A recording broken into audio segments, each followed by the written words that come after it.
बना लिए हैं? टाइम से मिला था? मिलेगा ही टाइम से। क्या बोल रहे हैं? आज क्या मतलब मिल ही रहा था? एक ही दिन में खाली आज सब टाइम से मिला है, मतलब पीछे कभी नहीं मिला है। आज क्या है? जल्दी 2 बजे। चलिए, ऑनलाइन वाले क्या बात है भाई? कुछ परेशानी है तो लिखिए। आवाज टेस्ट में तो आवाज नहीं होनी चाहिए। टेस्ट में बतियाना ये कहीं से मतलब ठीक नहीं है। ठीक है, ऑनलाइन वाले अगर कोई समस्या है तो एक बार लिखिए, पढ़ लेते हैं, नहीं तो फिर तो नहीं देख पाएंगे कमेंट। और ठीक भी लिखिएगा, ठीक है? ऐसा नहीं कि ऐसा लिख दो कि मूड खराब हो जाए पढ़ के। हाँ हाँ। चलिए, करंट अफेयर को लेके क्या है? सही चल रहा है? करंट अफेयर ठीक था? चलिए, बस यही चाहिए। क्वेश्चन लेट अपलोड होता है, ये सब गलत बात है, एकदम टाइम से हुआ है। टाइम से हुआ है ना? हाँ, ये सब अपना तो यही देखता है, नेट वेट नहीं रहा होगा। सब टाइम से गया है आज, नीचे करिए कमेंट जी। और क्या है, 3:30 में अपलोड होता है। 2:30 में अपलोड होने को बोलिए। हाँ देखो कितना चलाक है, 2:30 में अपलोड करिए। 2:30 में नहीं, 2:55 पे हो सकता है पॉसिबल, उससे पहले 2 बजे 54 मिनट पे दिए। हाँ 2:55 पे, मतलब बोला ही गया था 2:55 तक होगा अपलोड। 5 मिनट में प्रिंट कराइए, उसके बाद सॉल्व करिए। सर क्वेश्चन के बीच में कम से कम 3 लाइन का जगह छोड़िए। अच्छा, क्या राय देते हैं सर? 3 लाइन जगह क्यों चाहिए? सर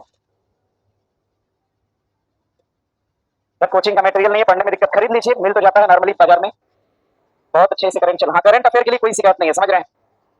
चलिए, अरे नहीं भी निकलवा पाते हैं मोबाइल में, ऑनलाइन मालूम के लिए मोबाइल में अगर आपके पास पेपर है तो ओएमआर सीट खरीद लीजिए, और ओएमआर सीट पे अपना रंग के भरिए उसको, ठीक है? ये ज्यादा बेस्ट होगा। बाकी सब ठीक है। यूपीपीसीएस का क्वेश्चन करवा दीजिए, कल कहाँ था? अब देखो, ये यही सब समस्या है यार, मतलब जीएस आएगा अपने टर्न पे ना आएगा। एक क्वेश्चन मेरे पास है, वो शिफ्टर से होगा तो डाल देंगे क्वेश्चन, ऐसे ही हम करा दे खाली। करंट अफेयर था, रेंडमली चलता है, उसमें करा दिए हैं। चलिए, क्या लेवल? लेवल ज्यादा होता है? ओ ठीक है।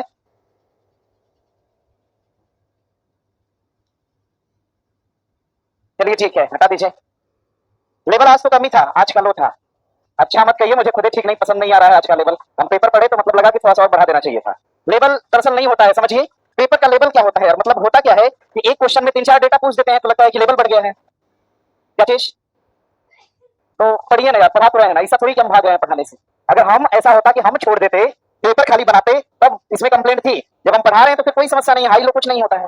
चलिए, दिया है प्रश्न, चलने दीजिए। लेवल को लेके कोई शिकायत नहीं है, पेपर थोड़ा सा लेवल अप करके पढ़िए, पेपर आसानी से सॉल्व होगा। पता चला लो लेवल पढ़ा दिए तो कल को फिर हाई। चलिए आगे बढ़े। हाल ही में खोजे गए एरेनियस नॉक्स के बारे में निम्नलिखित में से कथनों पर विचार करिए। यह एक प्रकार की मकड़ी की प्रजाति है, बात क्या है? सही है। और इस तरह का क्वेश्चन एक देखा गया था, इसलिए मैंने इसको इंक्लूड कर दिया। ये करंट अफेयर का सवाल है और कल का ही है करंट अफेयर, कल का।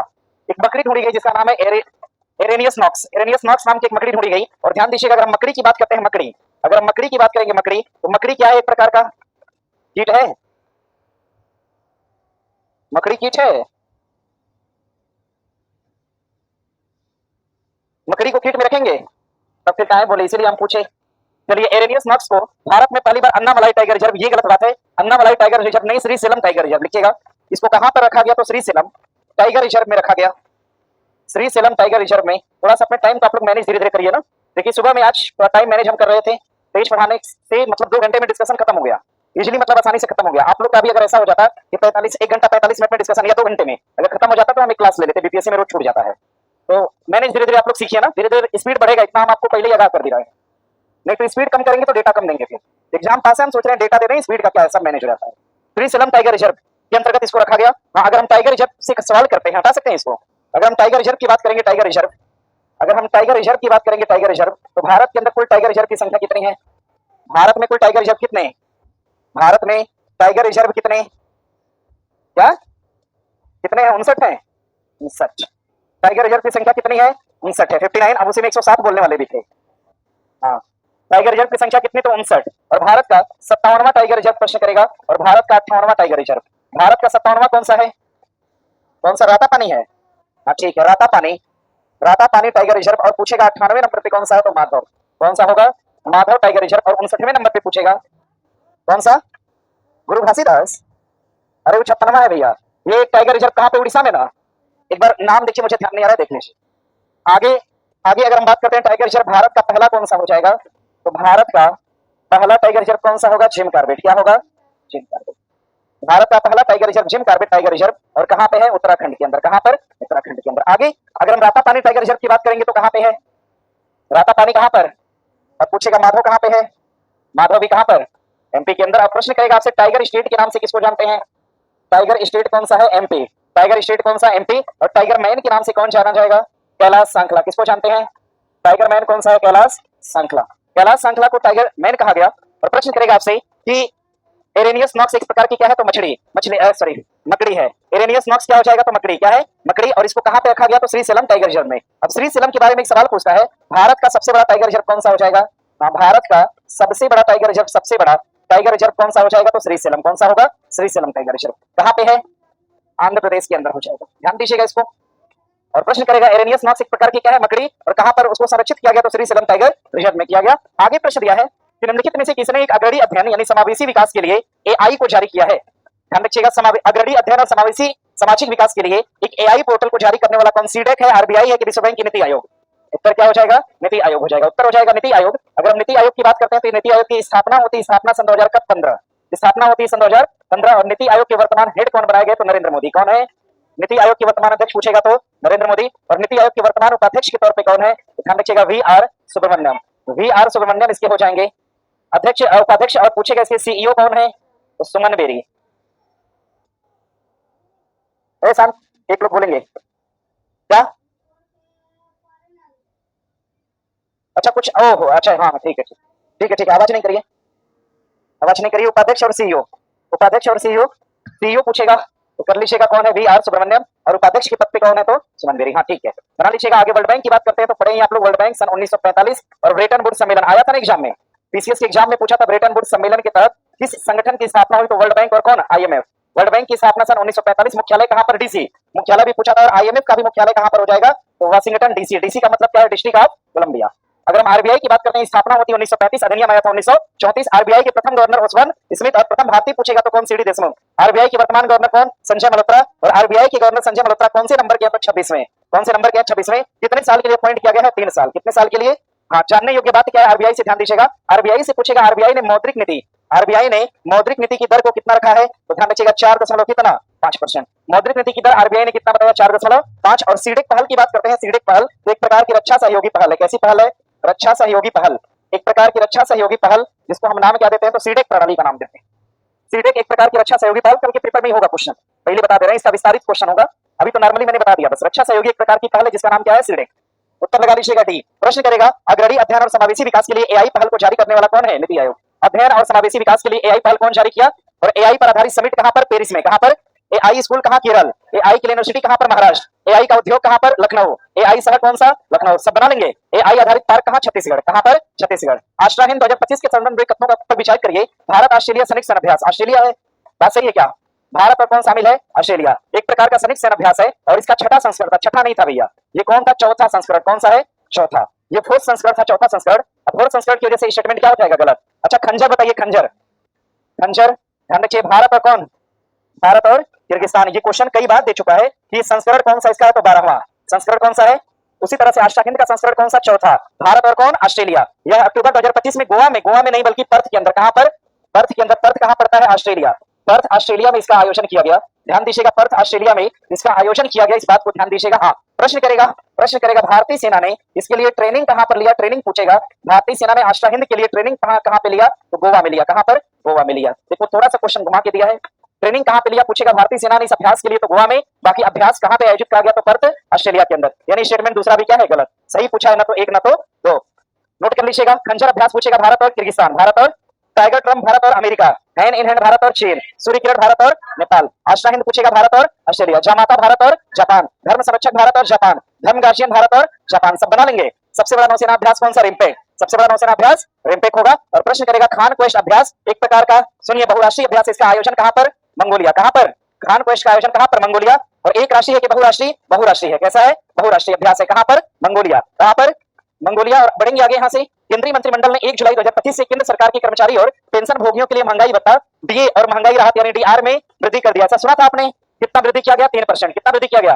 3%। कितना वृद्धि किया गया? 3% के लिए डीए में वृद्धि कर दिया गया। डियरनेस अलायंस यानी मेरे प्यारे, ठीक है, मेरे प्यारे वेतन भोगी, या फिर मेरे प्यारे कर्मचारियों, आपको महंगाई का क्या दिया जाता है? भत्ता। पहले भत्ता कितना था? 55%, परंतु 3% बढ़ा कितना हो गया है? 58। यानी 55% से महंगाई भत्ते को बढ़ा के कितना कर दिया? 58%। डेटा ध्यान रखिए, लगाइए इंपॉर्टेंट, इस पे लिख लीजिए इंपॉर्टेंट। और आप लोग इसलिए इस पर ध्यान नहीं दे रहे हैं, आप लोग की किसी काम का नहीं है, ये है किसी काम का? हाँ, अभी आगे होगा, ठीक है। अभी जॉब में जाएंगे तो ये डीए बढ़ा के मिलेगा आप लोग को 3%।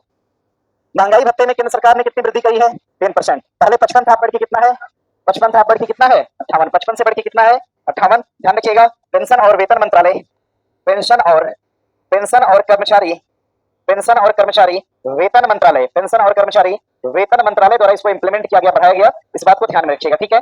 हाँ, अब जरा ध्यान देना, एक बात मेरी, बता सकते हैं क्या इसको? अभी हाल ही में कहा गया कि जितने भी पेंशन भोगी है उनको पेंशन के लिए अभी हाल ही में एक योजना नई शुरू की गई। देखो, पहले क्या था? ओल्ड पेंशन स्कीम था। क्या था? ओल्ड पेंशन स्कीम, जिसका नाम क्या था? ओपीएस। क्या नाम था? ओल्ड पेंशन स्कीम का मतलब क्या हो जाएगा? ओपीएस, ठीक है। अब सरकार ने कहा कि हम ओपीएस को समाप्त करके क्या ला रहे हैं? एनपीएस। क्या ला रहे हैं?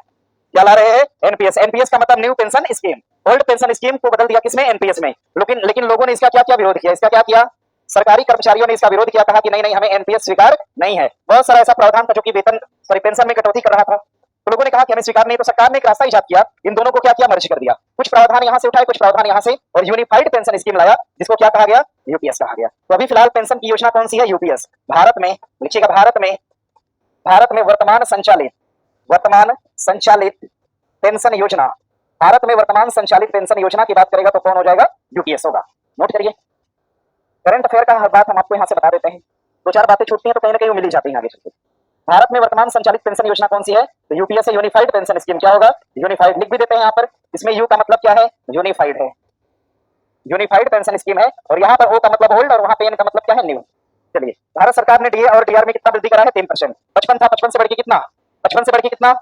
पहले 55 था, बढ़ के कितना? 58। 55 से बढ़ के 58। आगे बढ़े। आगे प्रश्न दिया है कि निम्नलिखित तथ्यों पर विचार करिए। हाल ही में महाराष्ट्र के 5 समुद्र तटों को, अच्छा एक काम करिए, सुनिए, एक काम करिए, तो अभी देखो मेरे मन में चल रहा है कुछ, चल ये रहा है, समझिएगा। देखिए, भारत ने क्या किया? जितने भी डीए हैं, डीए वगैरह, डियरनेस अलायंस यानी महंगाई भत्ते को 55 से बढ़ाकर कितना कर दिया? 55 से बढ़ा के कितना किया? 58 कर दिया। अब आगे प्रश्न करेगा, भारत सरकार ने केसीसी के तहत मिलने वाली राशि को 3 लाख से बढ़ाकर कितना कर दिया? 3 लाख से बढ़ाकर 5 लाख। 3 लाख से बढ़ाकर कितना कर दिया? 5 लाख कर दिया। स्वनिधि योजना के तहत, स्वनिधि, प्रधानमंत्री स्वनिधि योजना के तहत पैसा दिया जाता था कितना? 10,000। कितना पैसा? 10,000। कितना पैसा मिलता था? 10,000। इस राशि को बढ़ा के कितना कर दिया? 30,000। कितना कर दिया? 30,000 कर दिया। अब ध्यान रखिएगा, अगला था तरुण योजना। कौन सी योजना थी? तरुण योजना था। तरुण एक प्रकार की लोन की योजना है, तरुण लोन योजना जो कि मुद्रा योजना का भाग है। तरुण लोन के तहत कितनी राशि दी जाती थी? 10 लाख रुपया। कितना? 10 लाख से बढ़ाकर कितना कर दिया? 20 लाख। 10 लाख से बढ़ाकर कितना कर दिया? 20 लाख। भारत का रक्षा बजट, भारत का जो रक्षा बजट था, रक्षा बजट, ये जितना भी था XYZ, इसको बढ़ा के कितना कर दिया? दुगना कर दिया। क्या कर दिया?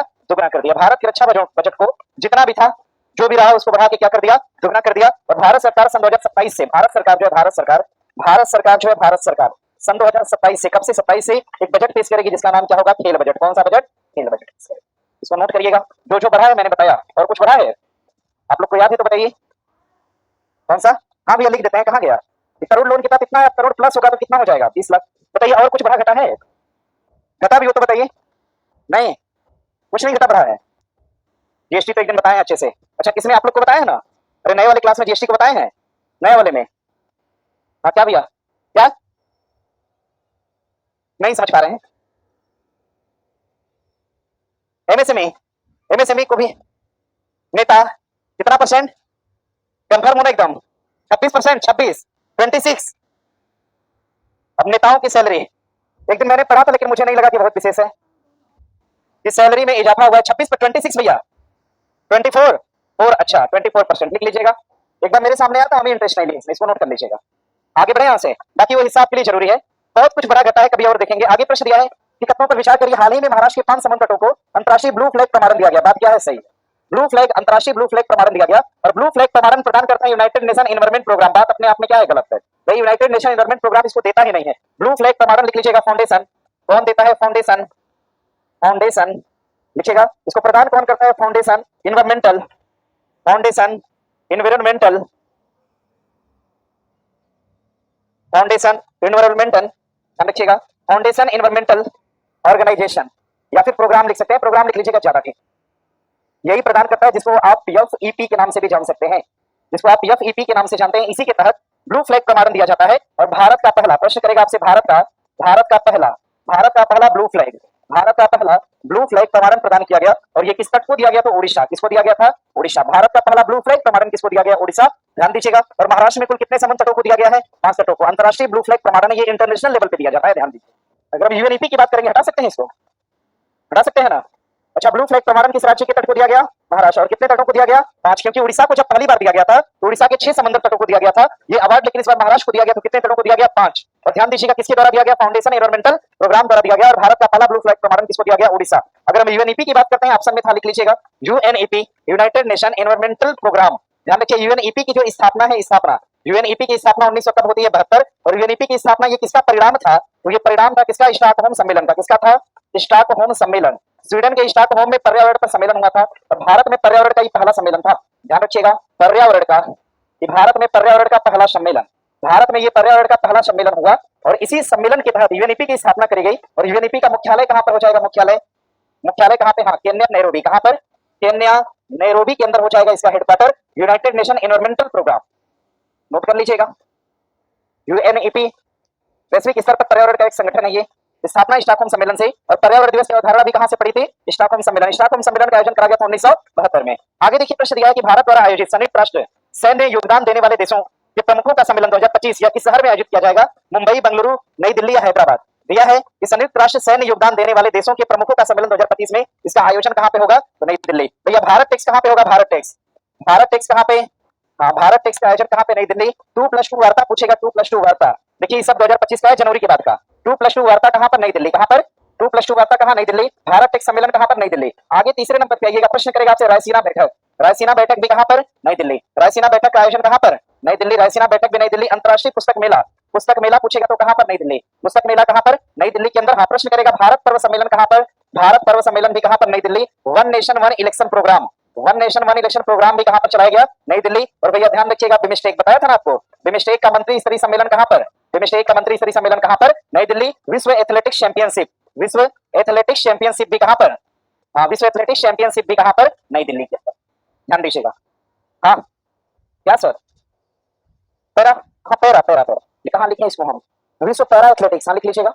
विश्व पैरा एथलेटिक्स कहां पर? विश्व पैरा एथलेटिक्स कहां पर? नई दिल्ली के अंदर। और ये सभी आयोजन सन 2025 के हैं। ध्यान दीजिएगा, 2025 से कोई बाहर नहीं है, सब सन 2025 का है। हैदराबाद के अंदर, ध्यान रखिएगा, हैदराबाद के अंदर मिस वर्ल्ड कनक्लेव, क्या होता है? Miss world conclave, miss world conclave कहां पर? हैदराबाद। आगे हैदराबाद से एक सवाल और पूछेगा, प्रश्न करेगा, समानता की प्रतिमा कहां पर लगाई गई? समानता की प्रतिमा कहां पर? समानता की प्रतिमा हैदराबाद। विंग्स इंडिया प्रोग्राम कहां पर? विंग्स इंडिया की भैया बात करेंगे कहां पर? हैदराबाद। विंग्स इंडिया प्रोग्राम कहां पर? हैदराबाद। बेंगलुरु की बात करते हैं, बेंगलुरु की बात करेंगे, एयर शो, क्या? एयर शो, एशिया का सबसे बड़ा एयर शो कहां पर? बेंगलुरु। पटना में भी था, पटना में भी इसका प्रभाव था। हाँ, बात करते हैं हम वेब्स की, किसकी बात करेंगे?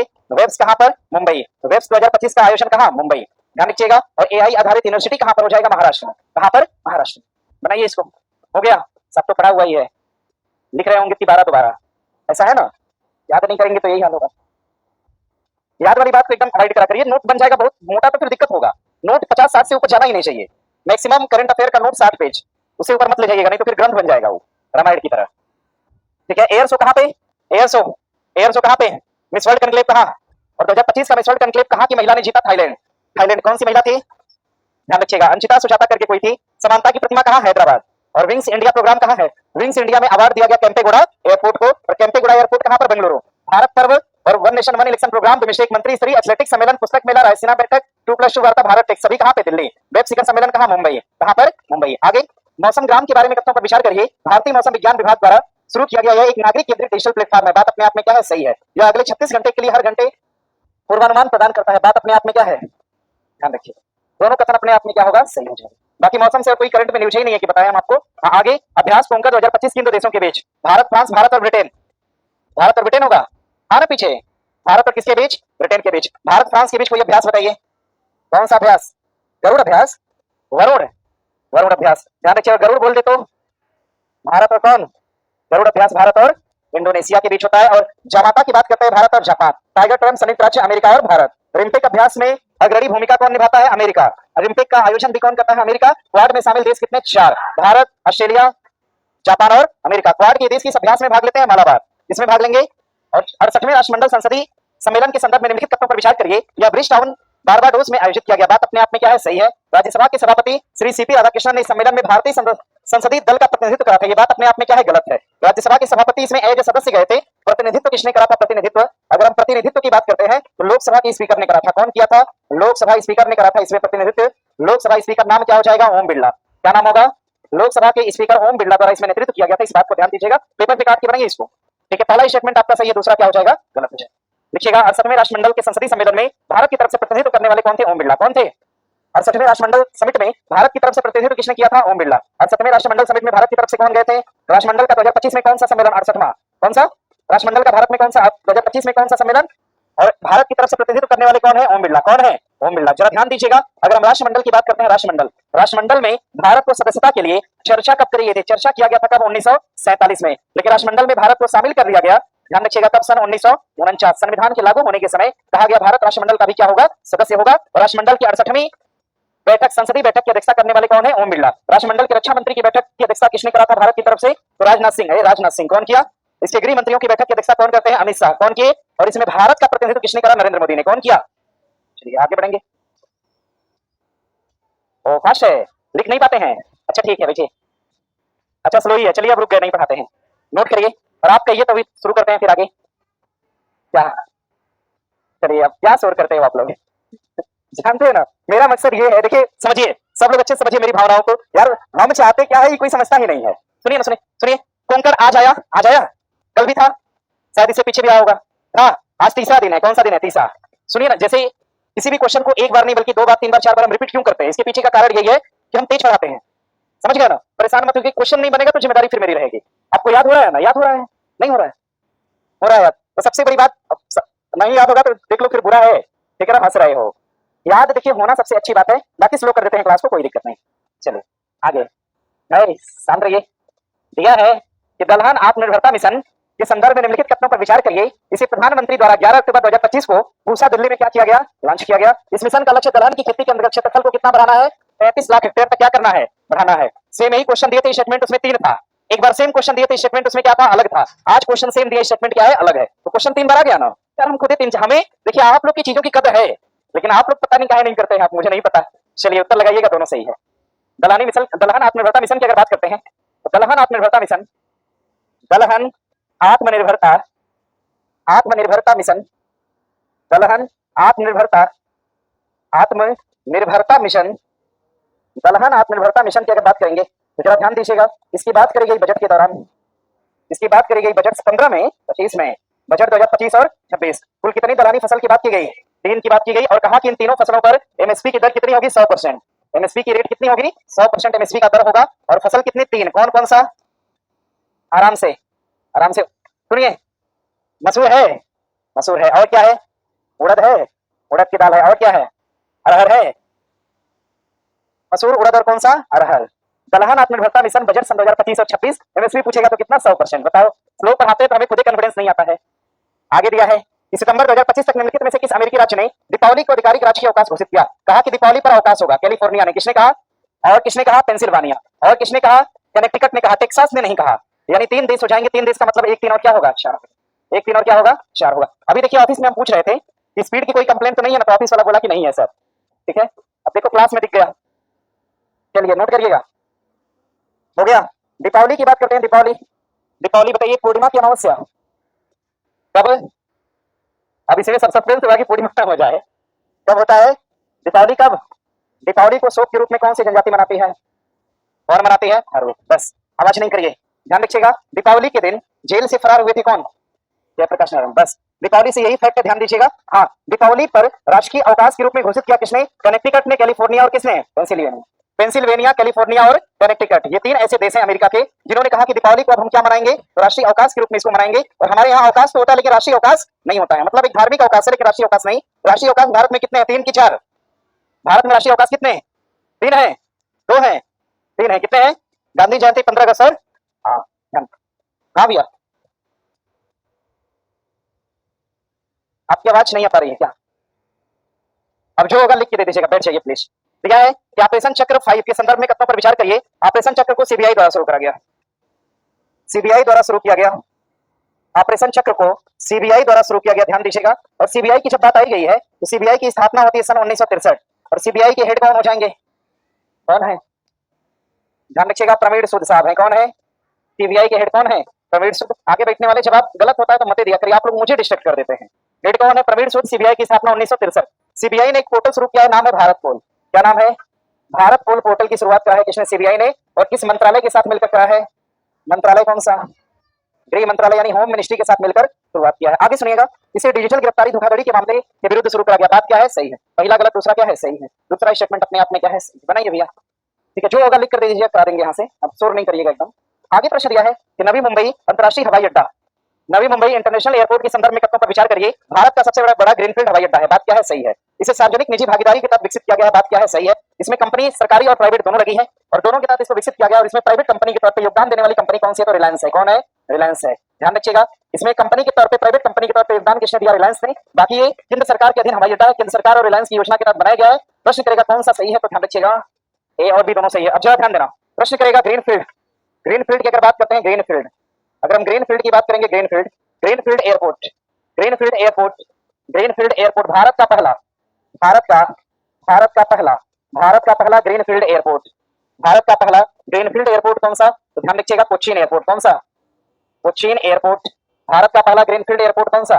कोचीन एयरपोर्ट। और इसी ग्रीनफील्ड के तर्ज पर, इसी ग्रीनफील्ड के तर्ज पर ध्यान रखिएगा एक और एयरपोर्ट जिसका नाम क्या है? केम्पेगौड़ा। क्या नाम है?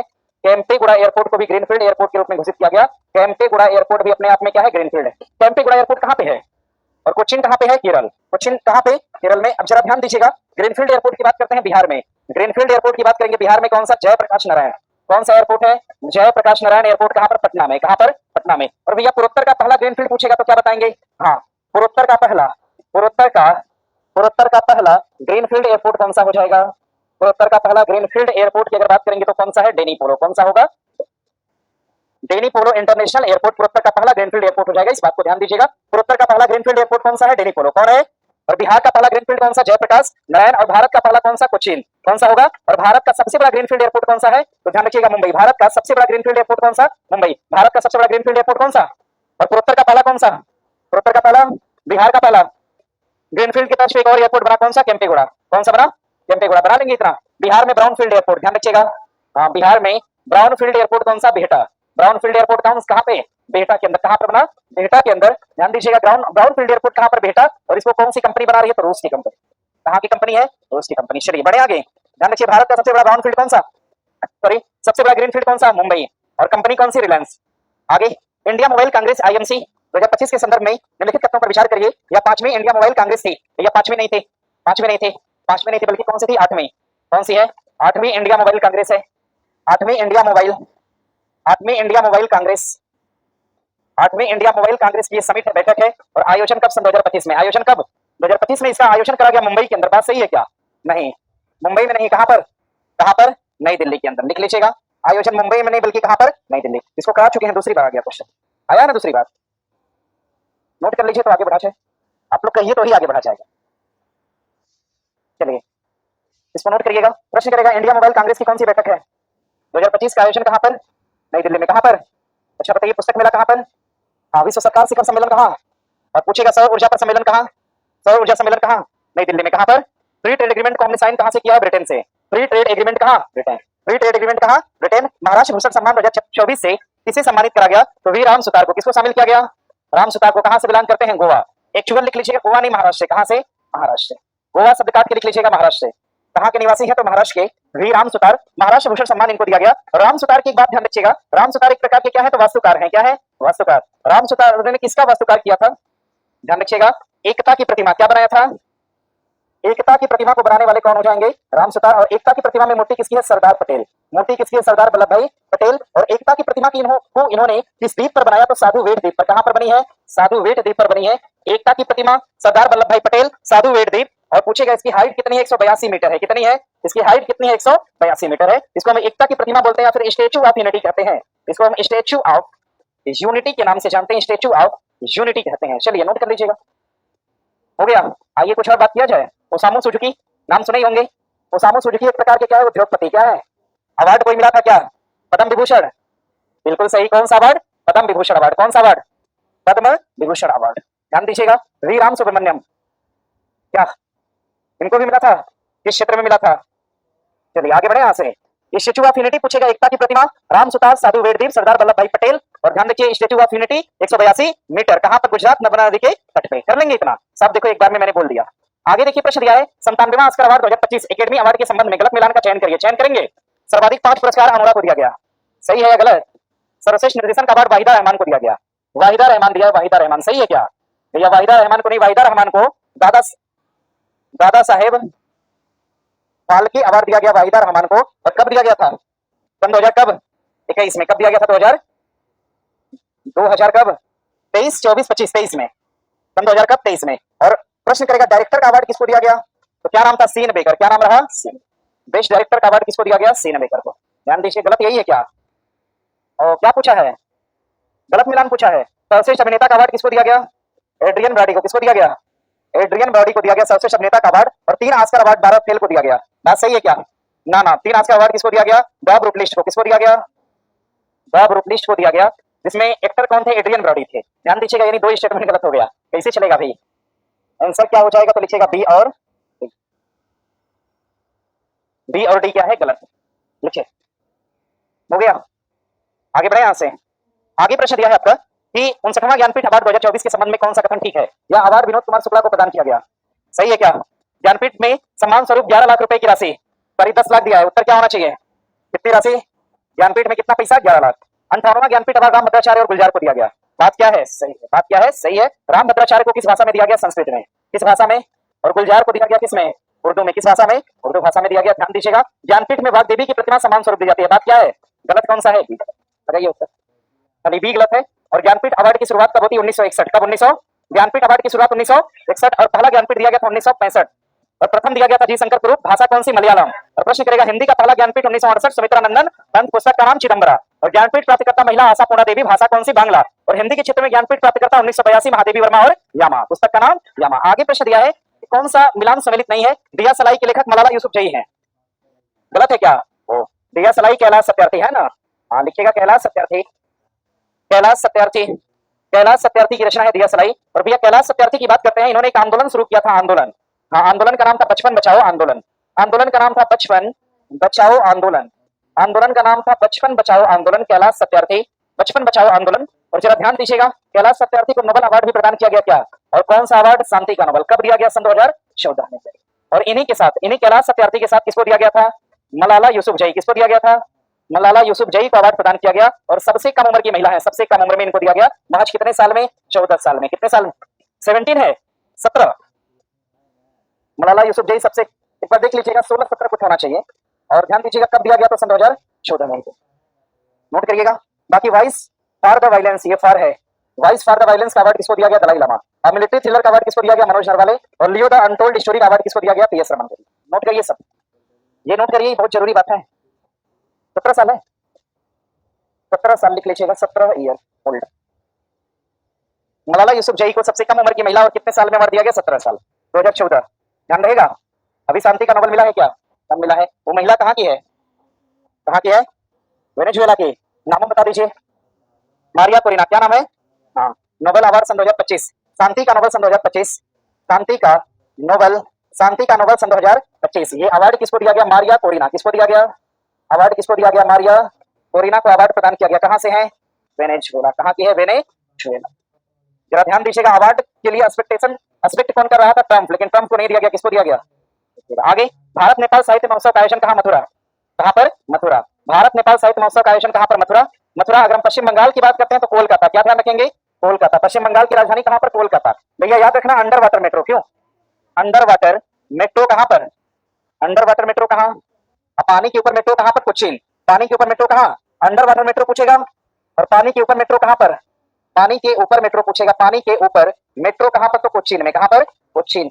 पानी के ऊपर मेट्रो कहां पर? कोच्चिन, केरल के अंदर। अंडर वाटर मेट्रो पूछा तो कहां? कोलकाता। प्रश्न करेगा सोलर ट्री। क्या पूछेगा? सोलर ट्री कहां पर? वेस्ट बंगाल, कोलकाता। आगे तीसरे नंबर पे हावड़ा ब्रिज कहां पर? कोलकाता। और प्रश्न करेगा पूर्वोदय। क्या पूछेगा? पूर्वोदय। पूर्वोदय त्योहार सन 2025 का कहां पर? कोलकाता में। पूर्वोदय त्योहार 2025 वाला कहां पर? कोलकाता के अंदर। नोट कर लेंगे, करिए। Solar tree, under water metro, Purvodaya 2025 का आयोजन कहां पर? कोलकाता के अंदर। बाकी दुबई की बात करते हैं, कर लिया जाए। दुबई की बात करते हैं, विश्व सरकार शिखर सम्मेलन। पढ़े ना आप लोग? विश्व सरकार शिखर सम्मेलन। और ये सम्मेलन कब का? 2025 का फरवरी के अंदर आयोजित हुआ था। कहां पर? दुबई। और भैया झारखंड की बात करते हैं, झारखंड के अंदर रांची, झारखंड रांची के अंदर एक संग्रहालय बनाया गया, जनजाति संग्रहालय। कौन सा? जनजाति संग्रहालय बनाया गया। कहां पर? रांची। और झारखंड रांची से एक योजना शुरू हुई थी, योजना का नाम क्या था? आयुष्मान भारत। क्या नाम था? आयुष्मान भारत योजना। कहां से? झारखंड रांची। और आयुष्मान भारत योजना की शुरुआत सन 2018। बाकी पश्चिम बंगाल की बात हमने ऑलरेडी कर लिया है, ठीक है, आगे बढ़ सकते हैं। भारत नेपाल साहित्य महोत्सव कहां? मथुरा। भारत नेपाल साहित्य महोत्सव कहां? Mathura. Under water metro Kolkata. Solar tree कहां? कोलकाता। पूर्वोदय कहां? कोलकाता। आयुष्मान भारत योजना कहां? रांची। जनजाति संग्रहालय कहां? रांची। रेल संग्रहालय हुबली। कहां पे? यस सर, नहीं, रेल संग्रहालय कहां? हुबली। और पुलिस संग्रहालय कहां? भिंड। पुलिस संग्रहालय कहां? पुलिस संग्रहालय। खिलौना संग्रहालय गांधीनगर। कहां पे? ये सब नया बना है। खिलौना संग्रहालय गांधीनगर, रेल संग्रहालय हुबली और पुलिस संग्रहालय भिंड। कहां पर? और जनजाति संग्रहालय कहां पर? रांची। जनजाति संग्रहालय रांची। आगे प्रश्न दिया है कि निम्न में सही कथन कौन सा है? पांचवां धर्म गार्जियन अभ्यास भारत और जापान के बीच 2025 में आयोजित किया गया। ये पांचवा था क्या? छठा। पांचवा नहीं बल्कि क्या है? छठा। क्षमा है, पांचवा नहीं बल्कि क्या है? क्षमा। अच्छा, धर्म गार्जियन अभ्यास कौन सा? छठा है। कौन सा है धर्म गार्जियन? कौन सा? क्षमा अभ्यास। कौन सा? आशा हिंद।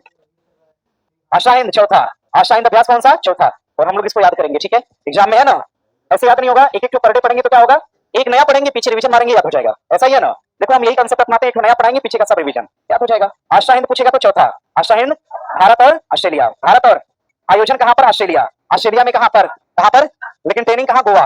ट्रेनिंग कहां? गोवा। प्रश्न करेगा धर्म गार्जियन का संस्करण कौन सा? क्षमा। कौन सा? क्षमा। भारत और कौन? जापान। भारत और जापान। और अरुण अभ्यास का कौन सा संस्करण? 23वां। अरुण अभ्यास का संस्करण कौन सा? 23वां। अरुण अभ्यास का संस्करण कौन सा? 23वां संस्करण, ठीक है, ध्यान रखिएगा। यानी पहला स्टेटमेंट गलत है, दूसरा क्या होगा? सही हो जाएगा। केवल दो से लिखिए।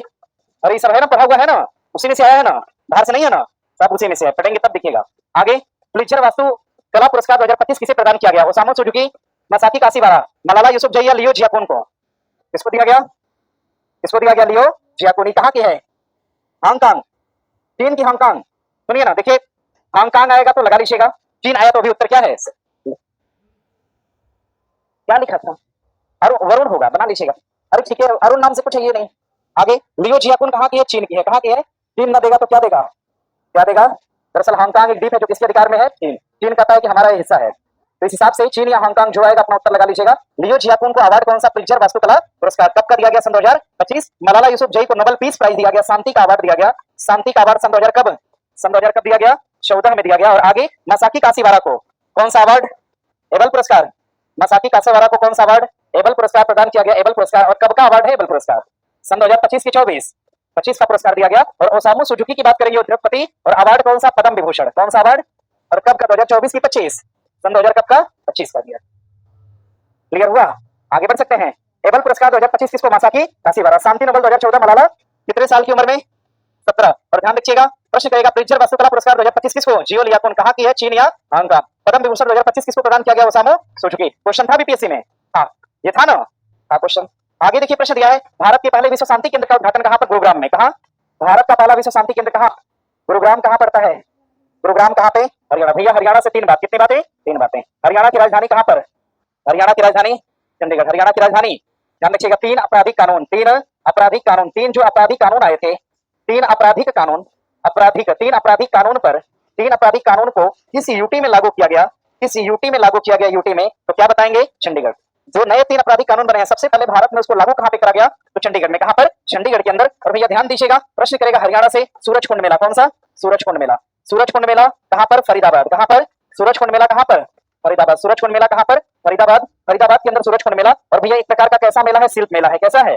सूरज कुंड मेला कैसा मेला है? शिल्प मेला है, एक प्रकार का शिल्प मेला है। और इसमें थीम देश कौन रहा है? इसमें थीम देश कौन रहा है? थीम देश। सूरज कुंड मेला में थीम देश कौन रहा है? हम पढ़ाए हैं, अभी हम पढ़ाए हैं 2 दिन पहले। सूरज कुंड मेला का थीम देश क्या है? जवाब करिए। और सूरज कुंड मेला में मेजबान तो हरियाणा है, लेकिन इसमें सहयोगी राज्य कौन से हैं? सहयोगी राज्य कौन से हैं? सहयोगी स्टेट। सहयोगी देखिए ये सब रिवीजन है। सहयोगी स्टेट कौन सा? ये भी जिम्मेदारी आप लोग की है। एक हिंट कर देंगे, उड़ीसा। बताइएगा फिर, यस सर नहीं, और बताइए उड़ीसा के बाद मध्य प्रदेश। उड़ीसा और एमपी लिखिएगा, उड़ीसा और एमपी। इसमें हिंट कर देंगे कि बताएंगे? हिंट करें थोड़ा सा? नहीं करेंगे, ढूंढ के बताइए। लद्दाख की बात करेगा, लद्दाख में ध्यान रखिएगा उल्लास कार्यक्रम। कौन सा? उल्लास कार्यक्रम कहां पर? लद्दाख। उल्लास कार्यक्रम कहां? अभी स्टेट बनने के लिए प्रदर्शन चल रहा है। कहां? लेह में। कहां? स्टेट बनने के लिए प्रदर्शन कहां पर? लेह में। बाकी बंगलुरु का तो पता ही है। अच्छा, बाजरे पर एक सम्मेलन होता है। कहां? बाजरे पर सम्मेलन की बात करेगा। सम्मेलन, बाजरे पर सम्मेलन कब? सन 2025 के अंदर। कहां पर? बंगलुरु। और बाजरे का अंतरराष्ट्रीय वर्ष, बाजरे का अंतरराष्ट्रीय वर्ष ये कब को घोषित किया गया? सन 2023। इसी को कहा गया मोटा अनाज का वर्ष, सन 2000। अच्छा, मोटा अनाज का वर्ष 2023। और महिला मिडवाइफ और डॉक्टर का वर्ष कौन सा? 2021। कौन सा? मिडवाइफ और डॉक्टर का वर्ष कौन सा? 2021। 2021। और ग्लेशियर का वर्ष कौन सा? 2025। ग्लेशियर का वर्ष 2000। क्वांटम विज्ञान और प्रौद्योगिकी का वर्ष 2000। क्वांटम विज्ञान और प्रौद्योगिकी, क्वांटम विज्ञान और प्रौद्योगिकी। महिला किसान का वर्ष 2026। महिला किसान 2000। सहकारिता का वर्ष 2025। रक्षा सुधार का वर्ष 2025। शांति का वर्ष 2025। क्लियर है? चलो ठीक है, बहुत सही। आगे देखिए प्रश्न दिया है, क्या है, कुछ दिक्कत है? अरे आप लोग बताएंगे, हम क्यों बताएं इसको? रामनाथ गोयनका पुरस्कार किसको दिया गया? मृदुलिका झा को। किसको दिया गया? मृदुलिका झा को दिया गया। यानी पहले का क्या होगा? तो गोल्डन मरकरी अवार्ड किसको दिया गया? दलाई लामा। किसको दिया गया? गोल्डन मरकरी अवार्ड किसको? दलाई लामा। और डिजिटल परिवर्तन पुरस्कार आरबीआई किसको दिया गया? और एबल पुरस्कार किसको? मासाकी काशी वारा। एबल पुरस्कार किसको? मासाकी काशी वारा को दिया गया। यानी उत्तर क्या होना चाहिए? 2 1 4 3। 2 1 4 3। उत्तर क्या हो जाएगा? ये हो जाएगा। लिखिए, हो गया, बनाइए इतना, आगे बढ़े। हाँ, प्रश्न करेगा भारत, लिखिएगा भारत की पहली, भारत की पहली, ध्यान रखिएगा, मिसेज, भारत की पहली मिसेज यूनिवर्स, भारत की पहली मिसेज यूनिवर्स 2025। क्यों भैया? बात सही है ना? क्या नाम है? क्या नाम है? सेरी नाम है, तेरी सिंह, तेरी सिंह। सेरी हम लिख दिए हैं, देख लीजिएगा, नाम में थोड़ा बहुत हो सकता है परिवर्तन। तेरी से अरी से यरी है, पता नहीं, ठीक है। तेरी सिंह क्या होगा? भारत की पहली मिस यूनिवर्स 2025 कौन? सेरी सिंह। और भारत की पहली मिस यूनिवर्स कौन सी थी? वो थी, क्या नाम था? सुष्मिता सेन। क्या नाम था? सुष्मिता सेन को जब हम पहली बार देखे, हमें लगा कौन बना दिया इसको, मतलब और भी अच्छे अच्छे लोग उस दौर में थे, लेकिन सुष्मिता सेन मिली जिसको। दरअसल ये चेहरा देख के नहीं होता है, बाकी ओवरऑल सिनेमा में आपका योगदान ओवरऑल पर्सनालिटी के आधार पर ये मिलता है, ध्यान रखिएगा। मिस यूनिवर्स की बात करेगा तो सुष्मिता सेन, और मिसेज यूनिवर्स पूछेगा तो कौन? सेरी सिंह। आगे बढ़े, याद रखिएगा कल क्वेश्चन होगा, पहले से आगाह कर दिए। यूएनडीपी ने मानव विकास सूचकांक रिपोर्ट 2025 के अनुसार भारत में जीवन प्रत्याशा 1990 में 58 थी और 23 में कितने हो गई? 72। कितना हो गई? जीवन प्रत्याशा कितनी हो गई? 72। और ध्यान रखिएगा एचडीआई क्या होगा? एचडीआई, एचडीआई 1900 कब? 90। 1900। महबूबुल्लाह, क्या नाम था? महबूबुल्लाह, क्या नाम था? महबूबुल, क्वेश्चन था ना पीसीएस में, एकदम था। एचडीआई इंडेक्स में भारत का स्थान बताइए। भारत कितना है? 100। और एचडीआई को भारत में जारी करने के कितने आधार हैं? 3 आधार। कितने आधार हैं? जीवन प्रत्याशा, शिक्षा और प्रति व्यक्ति आय। और एचडीआई इंडेक्स कौन जारी करेगा? यूएनडीपी। कौन जारी करेगा? यूएनडीपी की स्थापना 1900 कब? 1900। यूएनडीपी का मुख्यालय कहां पर? कहां पर? यूएनडीपी की स्थापना 1965। मुख्यालय कहां पर? एचडीआई इंडेक्स का बताया 1990 जारी करने वाले महबूबुल। भारत का स्थान 2025 में 130वां, आधार कितने हैं? 3 है। क्लियर है? चलिए, प्रत्याशा, जीवन प्रत्याशा कितना बताएगी? तो 72 साल। कहा गया कि मैक्सिमम जीवन जीने की जो प्रत्याशा है कितनी है? 72 साल है। ठीक है, चलिए। अरे कहा गया जो 72 साल जीवन जीता है वो ह्यूमन डेवलपमेंट इंडेक्स में आएगा, यानी विकासात्मक मानों में गिना जाएगा। समझ गए? आगे प्रश्न दिया है बानो मुस्ताक की, हम लोग तो नहीं लगता है विकासात्मक में है क्या? हार्टलैंड, ये तो बहुत चर्चित सवाल है हार्टलैंड, और भले सबको याद है लेकिन जरूर पूछेगा, लगाइए इंपॉर्टेंट, सब जानता है लेकिन पूछेगा। चलिए आगे बढ़े यहाँ से। देश के सकल मूल्य वर्धित यानी जीबीए में सूक्ष्म लघु और मध्यम उद्यमों की हिस्सेदारी 2020-21 में 23 से बढ़कर, ध्यान रखिएगा, 2020-21 में, 2020 और 21 की बात करते हैं तो जीबीए जो था, जीबीए जो जीबीए था, ध्यान रखिएगा, सकल मूल्य वर्धित जीबीए जो जीबीए था, जीबीए ये कब? सन 2020 और 21 में। कब? 20 और 21 में। इसका परसेंट कितना था? तो ध्यान रखिए 27 दशमलव कितना? 3%। लेकिन ये अभी बढ़ के कितना हो गया है? आगे कब? सन 2022 और कब? 23 में। ये बढ़ के कितना हो गया है? 30.1% हो गया है। नोट करिए, ये स्टेटमेंट हम पढ़ाए थे, बीपीएससी में आया था, पढ़ाए भी थे हम स्टेटमेंट में। चलिए आगे बढ़े, यहाँ से आगे बढ़ जाए भैया। इस तरह का डेटा लिखिए, डेटा लिखिए इस तरह का। आरबीआई ने कहा, आरबीआई ने कहा, आरबीआई ने कहा, यानी आरबीआई द्वारा मौद्रिक नीति तो बताई दिए हैं। आरबीआई द्वारा मौद्रिक नीति क्या है? 4 दशमलव कितना? 4 दशमलव कितना? आरबीआई द्वारा मौद्रिक नीति की दर कितना? 4.5। भैया प्रश्न करेगा, आरबीआई द्वारा भारत की जीडीपी, आरबीआई द्वारा जीडीपी नहीं, विकास दर लिखिएगा, विकास दर। आरबीआई द्वारा भारत की विकास दर ये कितना बताएगी? 6 दशमलव क्या? 3 से लेकर कितना? 5 या 8? 8 है ना? 6.3 से लेकर कितना? 6.8% क्या होना बताएगी। चलिए आगे बढ़े यहाँ से। अच्छा, विकसित भारत के लक्ष्य को कब तक रखा गया? 2047 तक। देखिए ऐसा लक्ष्य रख दिया कि हम लोग नहीं पहुंच पाएंगे। पहुंच जाएंगे? 25 चल रहा है, मुश्किल है। चलिए, अरे ऐसी उम्र में पहुंचेंगे कि लाभ भी नहीं ले पाएंगे, तो क्या मतलब है फिर? चलिए, प्रश्न दिया है, करंट खत्म हुआ, करंट को लेकर कोई दिक्कत नहीं है ना? करंट को लेकर कोई समस्या तो नहीं है? नहीं है। सुनिए, सुनिएगा, PIB insight India, PIB insight website, ध्यान रखिएगा, और एसपीडी का करंट अफेयर, और भी एक रिसोर्स है, अभी हम यहाँ से खुल के बता नहीं सकते। ठीक है, इन 4 प्रकार के रिसोर्स से आपका क्वेश्चन बनता है। अगर आप अपने प्रश्नों को ढूंढेंगे तो ऑलरेडी आपको इनसाइट पे दिख जाएगा। थोड़ा बहुत उसमें क्या रहता है? बदलाव रहता है। बदलाव हम पेन से लिखकर कर देते हैं, क्वेश्चन निकालते हैं, ऑप्शन काट के अपना बना देंगे। ठीक है, तो देखिए यही होता है।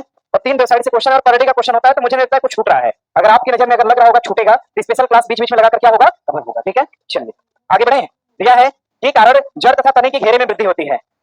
इसके कारण होती है डिस्क्लेरेंट काइमा पार्श्व विभजोतक या अंतर्वेशी या शीर्षक विभजोतक।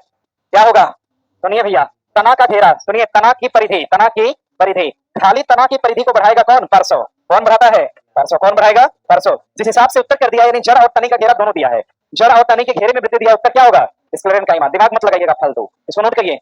तने की परिधि यानी पौधे पेड़ की चौड़ाई को कौन बढ़ाता है, पार्श्व विभजोतक। प से परिधि और प से क्या है, पार्श्व है, क्या हो जाएगा, पार्श्व हो जाएगा। और आगे बढ़े यहाँ से। आगे प्रश्न दिया है कि डैश डैश में कोशिकाओं को ढीला पैक किया जाता है ताकि बड़े आसानी से अंतःक्रियात्मक रिक्त स्थान मिल सके, ताकि हवा प्रवेश कर सके और गैसों का आदान प्रदान क्या है, हो सके। कोशिकाओं के बीच गैसों का आदान प्रदान करने हेतु किस प्रकार के ऊतक का प्रयोग किया गया है, सेम वही ऊतक यहाँ पे उत्तर होगा, मृदुतक, स्क्लेरन काइमा, कुलेन काइमा या ट्रैकेड। उत्तर क्या होगा, उत्तर क्या होगा, स्क्लेरन काइमा होगा। उत्तर क्या होगा लिखिएगा, मृदुतक। क्या होगा, मृदुतक। किसका प्रयोग करते हैं, मृदुतक का। आगे देखिए सवाल दिया है, पौधे में प्राथमिक वृद्धि के लिए उत्तरदायी कौन है। पौधे में प्राथमिक वृद्धि किससे होती है, शीर्षस्थ से होती है। शीर्षस्थ कौन करता है, शीर्षस्थ विभजोतक करेगा, शीर्षस्थ करेगा, शीर्षस्थ। ध्यान दीजिएगा, सबसे प्राइमरी वृद्धि कौन करता है, शीर्षस्थ। सबसे प्राथमिक रूप से वृद्धि कौन करेगा, शीर्षस्थ करेगा। भैया ऑप्शन में डी तो अकेले है नहीं, ठीक है। इसके साथ कौन करता है, अंतर्वेशी। कौन करेगा, अंतर्वेशी। कौन करेगा, अंतर्वेशी करता है। यानी उत्तर क्या होगा, ध्यान रखिएगा, बी और सी। कहां है यार, अच्छा डी है ना, सी और डी दोनों मुझे उत्तर लगाइएगा बी। और पौधे के अंदर प्राथमिक वृद्धि के लिए कारक कौन है, शीर्षस्थ। कौन है, कौन है, पौधे के तने में वृद्धि कौन करता है, परिधि कौन बढ़ाएगा, पार्श्व। परिधि कौन बढ़ाएगा, लेकिन पौधे में प्राथमिक वृद्धि के लिए उत्तरदायी शीर्षस्थ और कौन सा, अंतर्वेशी। शीर्षस्थ और कौन सा, अंतर्वेशी। शीर्षस्थ और अंतर्वेशी। आगे प्रश्न दिया है, भोजन के संग्रहण के लिए जाइलम की कौन सी कोशिकाएं हैं। जाइलम तंतु वाहिनिकाएं, वाहिका या पैरेन्काइमा। क्या होगा, पैरेन्काइमा। क्या हो जाएगा, पैरेन्काइमा। जल और खनिज का परिवहन कौन करता है, जाइलम। जल और खनिज का परिवहन कौन करेगा, जाइलम। जल और खनिज का परिवहन करता है कौन, जाइलम। और भोजन का परिवहन कौन करेगा, फ्लोएम। भोजन का परिवहन फ्लोएम। जाइलम और फ्लोएम स्थायी है कि अस्थायी, कैसे ऊतक है, कैसे है, अस्थायी। आगे प्रश्न दिया है कि निम्नलिखित में से कौन सा एक जटिल स्थायी पादप ऊतक है, कौन सा होगा। जाइलम के साथ जोड़ भी लीजिएगा, कौन, जाइलम और फ्लोएम। उत्तर क्या होगा, सी होगा, जाइलम और। पौधे में प्राथमिक वृद्धि के लिए उत्तरदायी कौन सा, शीर्षस्थ। पौधे में प्राथमिक वृद्धि कौन करेगा, कौन करता है, कौन करेगा। और तने की परिधि कौन बढ़ाएगा, तने की परिधि, प से पार्श्व, प से परिधि। तने की परिधि कौन बढ़ाएगा और प्राथमिक वृद्धि कौन करेगा, शीर्षस्थ के साथ। और कौन करेगा, अंतर्वेशी। कौन करेगा, अंतर्वेशी। आगे प्रश्न दिया है, निम्नलिखित में से कौन सा ऊतक ऊतक की मरम्मत के लिए जाना जाता है, उपास्थि, कांड्रा, स्नायु या एरियोलर। कौन है, एरियोलर। कौन है, ध्यान रखिएगा, ऊतक जो ऊतक की मरम्मत के लिए जाना जाएगा उसका नाम क्या होगा, एरियोलर। क्या नाम है। और ऊतक सामान्य और विशिष्ट दोनों होते हैं। सामान्य ऊतक एक समान प्रकार की कोशिका से बने होते हैं और एक समान प्रकार के काम को करते हैं, लेकिन विशिष्ट ऊतक अनेक प्रकार की कोशिका से बने होते हैं और काम कैसे करते हैं, तो विशिष्ट करते हैं। ध्यान दीजिएगा, ऐसे ऊतक जो विशिष्ट काम करें उनको विशिष्ट ऊतक कहते हैं। ऐसे ऊतक जो विभिन्न प्रकार की कोशिका से बने उनको भी हम विशिष्ट कहते हैं। और ऐसे ऊतक जो सामान्य प्रकार की कोशिका से बने उनको सामान्य ऊतक कहते हैं। और ऐसे ऊतक जिनसे बने अनसमान कार्य करें उनके ऊतकों को भी हम क्या बोलते हैं, सामान्य ऊतक। यानी ऊतक दो प्रकार के, सामान्य और विशिष्ट। दिया है कौन सा ऊतक ऊतक की मरम्मत करने के लिए जाना जाता है, कौन सा, एरियोलर। कौन जाना जाएगा, एरियोलर। कौन जाना जाएगा, एरियोलर। अगर हम उपास्थि की बात करते हैं, उपास्थि की बात करेंगे, उपास्थि ध्यान रखिएगा, उपास्थि हमारे कान की जो हड्डी होती है, कान की हड्डी, कान की हड्डी जो होती है, कान की हड्डी, ये अस्थि नहीं बल्कि क्या है, कान की हड्डी अस्थि नहीं, क्या है, कान की हड्डी अस्थि ना होकर बल्कि क्या है, उपास्थि। एक मछली है जिसका पूरा शरीर ही उपास्थि है। कौन सी मछली, शार्क मछली। कौन सी, शार्क मछली का पूरा शरीर हड्डी से बना है कि उपास्थि। शार्क मछली में हड्डियों की संख्या 0, हड्डियों की संख्या। स्नायु और कांड्रा, स्नायु को हम क्या कहते हैं अंग्रेजी में, लिंगामेंट। क्या बोलते हैं, स्नायु को क्या बोलेंगे, कांड्रा क्या है भैया, टेंडन। कांड्रा क्या है, टेंडन। बोन टू बोन कौन जोड़ेगा, bone to bone, bone to bone. और बोन टू मसल कौन, बोन टू मसल कौन, टेंडन या कांड्रा। ये सभी अपने आप में क्या है, एक प्रकार के ऊतक हैं। क्या है, चलिए आगे प्रश्न दिया है कि पादप ऊतकों के संदर्भ में इनमें से कौन सा कथन गलत है। जाइलम जल और खनिज का परिवहन करता है, देखने में तो ठीक लग रहा है। जाइलम और फ्लोएम एक प्रकार के जटिल ऊतक हैं, क्यों भैया, है ना। फ्लोएम भोजन को पत्तियों से पौधे के अन्य भागों तक पहुंचाता है, सही है। जब सब सही है तो गलत ढूंढना है ना, ये गलत होगा। जाइलम में सामग्री दोनों दिशा नहीं, एक दिशा। क्या है, इसका जो सामग्री का प्रवाह होता है, प्रवाह ये एक दिशा में, कहां पर, एक दिशा, एक दिशा में है। यानी सीधे ऊपर की तरफ बढ़ता है, वापस नीचे नहीं लौटता है, लगातार ऊपर बढ़ता है। तभी तो ऊपर बढ़ने की वजह से शीर्षस्थ ऊतक को खनिज और लवण मिलते हैं और प्लांट क्या होते हैं, तेजी से बढ़ना शुरू करते हैं। पौधे में वृद्धि के लिए जिम्मेदार कौन सा है, तो क्या है, ऑक्सीजन है। क्या है, और पौधों में वृद्धि रोकने के लिए क्या है, एस्पेसिसिक है। क्या है, पौधे में वृद्धि रोकने के लिए जिम्मेदार कौन है, जिम्मेदार हार्मोन कौन सा, एस्पेसिसिक हार्मोन। और वृद्धि करने के लिए जिम्मेदार हार्मोन कौन सा है, ऑक्सीजन है। क्या है, ऑक्सीजन है। आगे प्रश्न दिया है कि पौधे में प्राथमिक वृद्धि, ओहो क्वेश्चन रिपीट है, अंतर्वेशी और क्या होगा, सी और क्या होगा। आगे प्रश्न दिया है कि एपिकल मेरिस्टेम, एपिकल मेरिस्टेम के बारे में दिया है, एपिकल ऊतक के बारे में दिया है कि तने तथा जड़ के बढ़ते हुए सिरे पर होता है और तने तथा जड़ की लंबाई को क्या करता है, बढ़ाता है। बात सही है क्या, इसकी वजह से तने का घेरा अथवा जड़ का घेरा बढ़ता है। बात सही है, ऐसे ही बात सही है, लग तो नहीं रहा है। इसकी वजह से तने तथा जड़ का घेरा, तने तथा जड़ के बढ़ते हुए सिरे पर होता है और तने और जड़ की लंबाई को बढ़ाएगा, ना कि उसके घेरा को। किसको बढ़ाता है? लंबाई को। घेरा बढ़ाएगा ना ना भैया, घेरा बढ़ाने के लिए ऑलरेडी हमने पढ़ा कौन सा? पार्श्व विभाजक की पढ़ा। इसकी कुछ पौधों में गांठ नोड के पास पाया जाता है, ये बात भी क्या है? गलत है। कुछ पौधों में नोड के पास इस तरह की कोई बात नहीं है। ये पाया कहां जाएगा? तो जड़ में और कहां पे? तना में। जड़ और कहां? जड़ और कहां? संपूर्ण तना में। जड़ और कहां? संपूर्ण तना में। लिख लीजिएगा ये कहां पर? जड़ और कहां पर पाया जाएगा? संपूर्ण तना में। कहां पर? जड़ और संपूर्ण तना में पाया जाता है, संपूर्ण तना में। और जबकि नोड की बात करते हैं, नोड सुने हैं? नोड सुने हैं? नोड का मतलब क्या है? गांठ। एक पौधा देखें, नोड के पास से ही सिरा ऐसे निकल जाता है, निकलता है ना, निकलता है। यानी पौधे में सिरा जहां से निकलेगा वो क्या है? नोड। कभी एक टहनी निकली, आगे चल के दूसरी टहनी, तो एक नोड और दूसरा नोड, दोनों नोड के बीच में क्या है? इंटरनोड। क्या है? इंटरनोड। ध्यान दीजिएगा, देखिए प्रश्न दिया था, बीपीएससी ने एक बार पूछा था, देखिए ये है, और पौधे की जो यहाँ से टहनियां निकली हैं, इनको हम क्या बोलते हैं? नोड। क्या बोलेंगे? नोड। पौधे की टहनियां क्या कहलाएंगी? नोड। ये हिस्सा भी क्या है? नोड। इनके बीच का हिस्सा क्या है? इंटरनोड। क्या है? इंटर। इनके बीच का हिस्सा होता है इंटरनोड। खास करके कलमी पौधे में। कौन से पौधे में? कलम। पौधों में कलम हम कहां बनाते हैं? इंटरनोड में। कलम कहां बनाते हैं? पौधों में कलम बनाना, ये प्रक्रिया कहां पर होती है? इंटरनोड में। कहां पर? क्योंकि ई काट देंगे नहीं वाला, निकलेगा ही नहीं। ठीक है, कलम कहां बनाते हैं? इंटरनोड में। कहां पर? हाँ, आगे बढ़े। जैसे कभी कभी देखते हैं कोई ऐसा हाइब्रिड प्लांट होता है, जैसे मान लीजिए हमने कोई वैरायटी का पौधा लगाया, जैसे अनार लगाया, अनार का उत्पादन क्या हो रहा है? ज्यादा, मतलब अपेक्षाकृत क्या है? ज्यादा। बगल में हमने आम लगाया, लेकिन उत्पादन क्या है? कम है। उस कंडीशन में क्या करते हैं? क्रॉस मैचिंग कराते हैं। ठीक है, अनार का बीज लगाएंगे, सेम अनार का, और सेम आम का बीज लगाएंगे। ठीक है, लेकिन जैसे ही पौधा होगा, अनार वाले का ऊपर से तना क्या करेंगे? गायब, और तना आम वाले का काट के लगा देंगे किस पर? अनार पे। यानी जड़ अनार की है, तना किसका है? आम का। अब सीधे आम पड़ेगा। ठीक है, समझ गए ना? देखो, इनको हम क्रॉस मैचिंग क्या बोलते हैं? क्रॉस ब्रीडिंग बोलते हैं। ध्यान दीजिएगा, जड़ किसी और की होगी और तना किसी और का होगा। जानते हैं कभी कभी होता क्या है कि जंगली पौधे में फल ज्यादा लगते हैं, जंगली पौधों में लगते हैं ना। जंगली जामुन देखा है, सामान्य जामुन की अपेक्षा बहुत ज्यादा होती है, मतलब बहुत ज्यादा। ठीक है, तो लोग करते क्या है, अगर सामान्य जामुन की पैदावार कम है तो जामुन का बीज लाएंगे, तो जंगली ट्री लगाएंगे, जब वो पनपना शुरू करेगा तो सीधे काटेंगे उसका तना, ऊपर से फेंक देंगे जंगली वाले का, फिर इसका निकालेंगे, जड़ फेंक देंगे, उठा के लगा देंगे इस पे, टेप मार देंगे, कुछ साल बाद फिर जामुन खूब पड़ेगा। तो हाई यील्ड जो वैरायटी बनाई जाती है फलों की, वो इसी की तरह से बनाई जाती है। ध्यान दीजिएगा, और उसमें हाई यील्ड वैरायटी के लिए ब्लेड से काटते कहां पे? इंटरनोड। क्या काटेंगे? पता चला आप लोग कलम लगाने में ये उड़ा दिए तो नहीं। जैसे कभी कभी गलती से देखते हैं गुलाब लगाने में गलती हो जाती है, तो एक तो लगेगा तो हो जाता है, लेकिन कभी गलती से नोडवा कट जाता है तो नहीं होता है, फिर नहीं होता है ना। हाँ, तो ये कारण है। अरे गुलाब का कलम बनाते हैं ना, तो याद रखिए नोट पर कभी कलम मत बनाइएगा, क्योंकि नोट पर कलम बना देंगे तो जड़ विकसित नहीं हो पाएगा। इंटरनोड पे कलम बनाइए, ये सब पानी खींचेगा और यहाँ से जड़ का विकास होगा। ठीक है, चलिए अब से कलम लगाते समय ध्यान दीजिएगा। पौधे में विभाजोदकीय ऊतकों के बारे में निम्नलिखित में से कौन सा कथन ठीक है? ये मृत ऊतक है और काष्ठ में परिवर्तित होते हैं। बात ठीक लग रही है क्या? क्या है? जीवित होते हैं ना। पौधा का पूछा, हाँ पौधा है भैया, तो ठीक है जीवित ही होगा। तब आगे बढ़ने की जरूरत है क्या? ओह सही पूछा है क्या? ये गलत है। अपनी मोटी हो चुकी वित्तियों के कारण ये पादप को नम्यता और लचीलापन प्रदान करते हैं। बात सही है। ये केवल किसी वृक्ष की छाल में होते हैं। बात सही है, सही है। इन ऊतकों की कोशिकाओं के विभाजन के कारण पादपों में क्या होती है? यही क्या होगा? बाकी सब क्या है? गलत है। ध्यान दीजिए, आइए इसका कंक्लूजन निकालते हैं। पादप में विभाजोदकी मृत होगा कि जीवित होगा? भाई जीवित होगा तभी तो पौधा क्या होगा? बढ़ेगा। ठीक है, काष्ठ में विभाजोदकी कैसी होती है? मृत। मृत कोशिकाएं विभाजन नहीं करती, जो है वो है। अपनी मोटू हो चुकी भित्तियों के कारण ये पादप को नम्यता और लचीलापन प्रदान करते हैं। बात क्या है? गलत। और केवल किसी वृक्ष की छाल में नहीं, सभी वृक्ष की छाल। आगे देखिए प्रश्न दिया है, किसी एक ऊतक में एक ही आकार की विशेषताओं की कोशिका पाई जा सकती है। सही बात है क्या? एक ही आकार और एक ही विशेषता हो सकती है क्या कोशिका में? और ध्यान रखिए, इस प्रकार के ऊतक को हम क्या बोलेंगे? सामान्य। क्या बोलेंगे? हमने कहा कि एक ही प्रकार का ऊतक हो और एक ही तरह का काम करे तो क्या है? सामान्य है। और ध्यान रखिएगा, ऊतकों में विभिन्न प्रकार के आकार हो, आकार क्या हो? अलग अलग, और बनावट भी क्या हो? अलग अलग। वे चेहरे की बनावट अलग है, हाथ की बनावट क्या है? अलग है। तो हम लोग के शरीर में किस प्रकार का ऊतक प्रयोग किया गया है? जटिल ऊतक है। क्या है?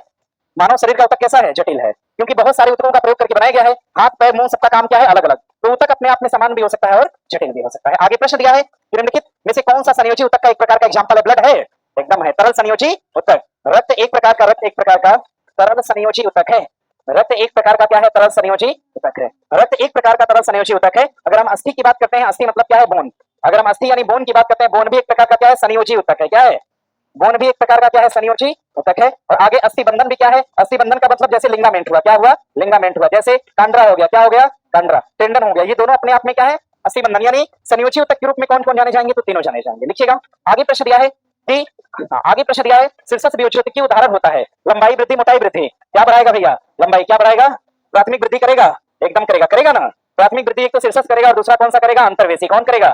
शीर्षस्थ और अंतर्वेशी ऊतक दोनों प्राथमिक वृद्धि करते हैं। बात अपने आप में सही है। और पौधे की मोटाई या फिर परिधि, पौधे के तने की परिधि को कौन बढ़ाएगा? प से परिधि, और प से क्या है? पार्श्व है। क्या है? पार्श्व ऊतक। पौधे की परिधि को कौन बढ़ाएगा? पार्श्व ऊतक बढ़ाएगा। और मृदुतक में वृद्धि के लिए वलकुट। ये सब छोड़ दीजिएगा, आगे बढ़िए। पौधे के स्थायी ऊतक की कोशिकाओं में विभाजन की क्षमता नहीं होती है। सही है क्या? विभाजोदकीय ऊतक की वृद्धि के फलस्वरूप पौधे में स्थायी ऊतक बनता है। बात क्या है? सही है। दोनों कथन क्या है? सही। दोनों कथन अपने आप में सही है, पढ़ लीजिएगा। पौधे के स्थायी ऊतक की कोशिकाओं में विभाजन की क्षमता नहीं होती। स्थायी ऊतक के तौर पे जाइलम और कौन? और एक जाइलम से हजार जाइलम बनेगा क्या? ना ना, प्लांट के अंदर एक ही जाइलम और एक ही फ्लोएम। ऐसा नहीं है सॉफ्ट बन गया। ठीक है, 100 तो बनेगा तो भोजन की मात्रा क्या होगी, ज्यादा हो जाएगी फिर। ठीक है, चलिए आगे। अरे भोजन की मात्रा नहीं ज्यादा होगी, ले जाने वालों की संख्या क्या होगी, ज्यादा हो जाएगी। निम्नलिखित में से किस ऊतक की कोशिकाओं की भित्ति लिग्निन के कारण मोटी होती है। मृदु ऊतक है, स्थूल कोण है, विभा चौतकीय की दृढ़ ऊतक है। ऊतक क्या होगा, दृढ़ ऊतक क्या होगा। लिग्निन की मोटी परत किसमें, लिग्निन की परत किसमें, 3-4 बार आएगा लिग्निन, याद रखिएगा। लिग्निन की परत कहां पर, ठोस कोशिका किसकी होती है, दृढ़ की, किसकी होती है। और मुलायम कौन होते हैं, मुलायम कौन है, दृढ़ ऊतक। मुलायम कौन है, ठोस कौन है, ठोस कौन है, दृढ़ है। ठोस कौन है, दृढ़ है। ध्यान दीजिएगा, आगे बढ़िएगा। आगे आगे अगर हम बात करते हैं आगे कि दृढ़ कोशिकाओं में कौन सा गुण नहीं पाया जाता, नहीं पाया जाता, क्या है, ये मृतक कोशिकाओं से बने होते हैं। बात सही है क्या, भाई दृढ़ ऊतक मृतक कोशिकाओं से बने होते हैं, इनकी भित्तियों में लिग्निन विद्यमान होता है। ये कोशिकाएं मृत और संकीर्ण और अवकाश वाली होती हैं। बात सही है, इनकी कोशिकाएं बहुत लंबी और सिरे नुकीले होते हैं। सही है, तो सही है तो गलत क्या है यार, कौन गलत है, ए है। सुनिए ना ना सुनिए, दृढ़ ऊतक में लिग्निन है ना, तो बी क्यों गलत है, बी अपने आप में क्या है, सही है। मृत और क्या होता है, संकीर्ण होता है। इनकी कोशिकाएं बहुत लंबी और सिरे क्या होते हैं, नुकीले होते हैं।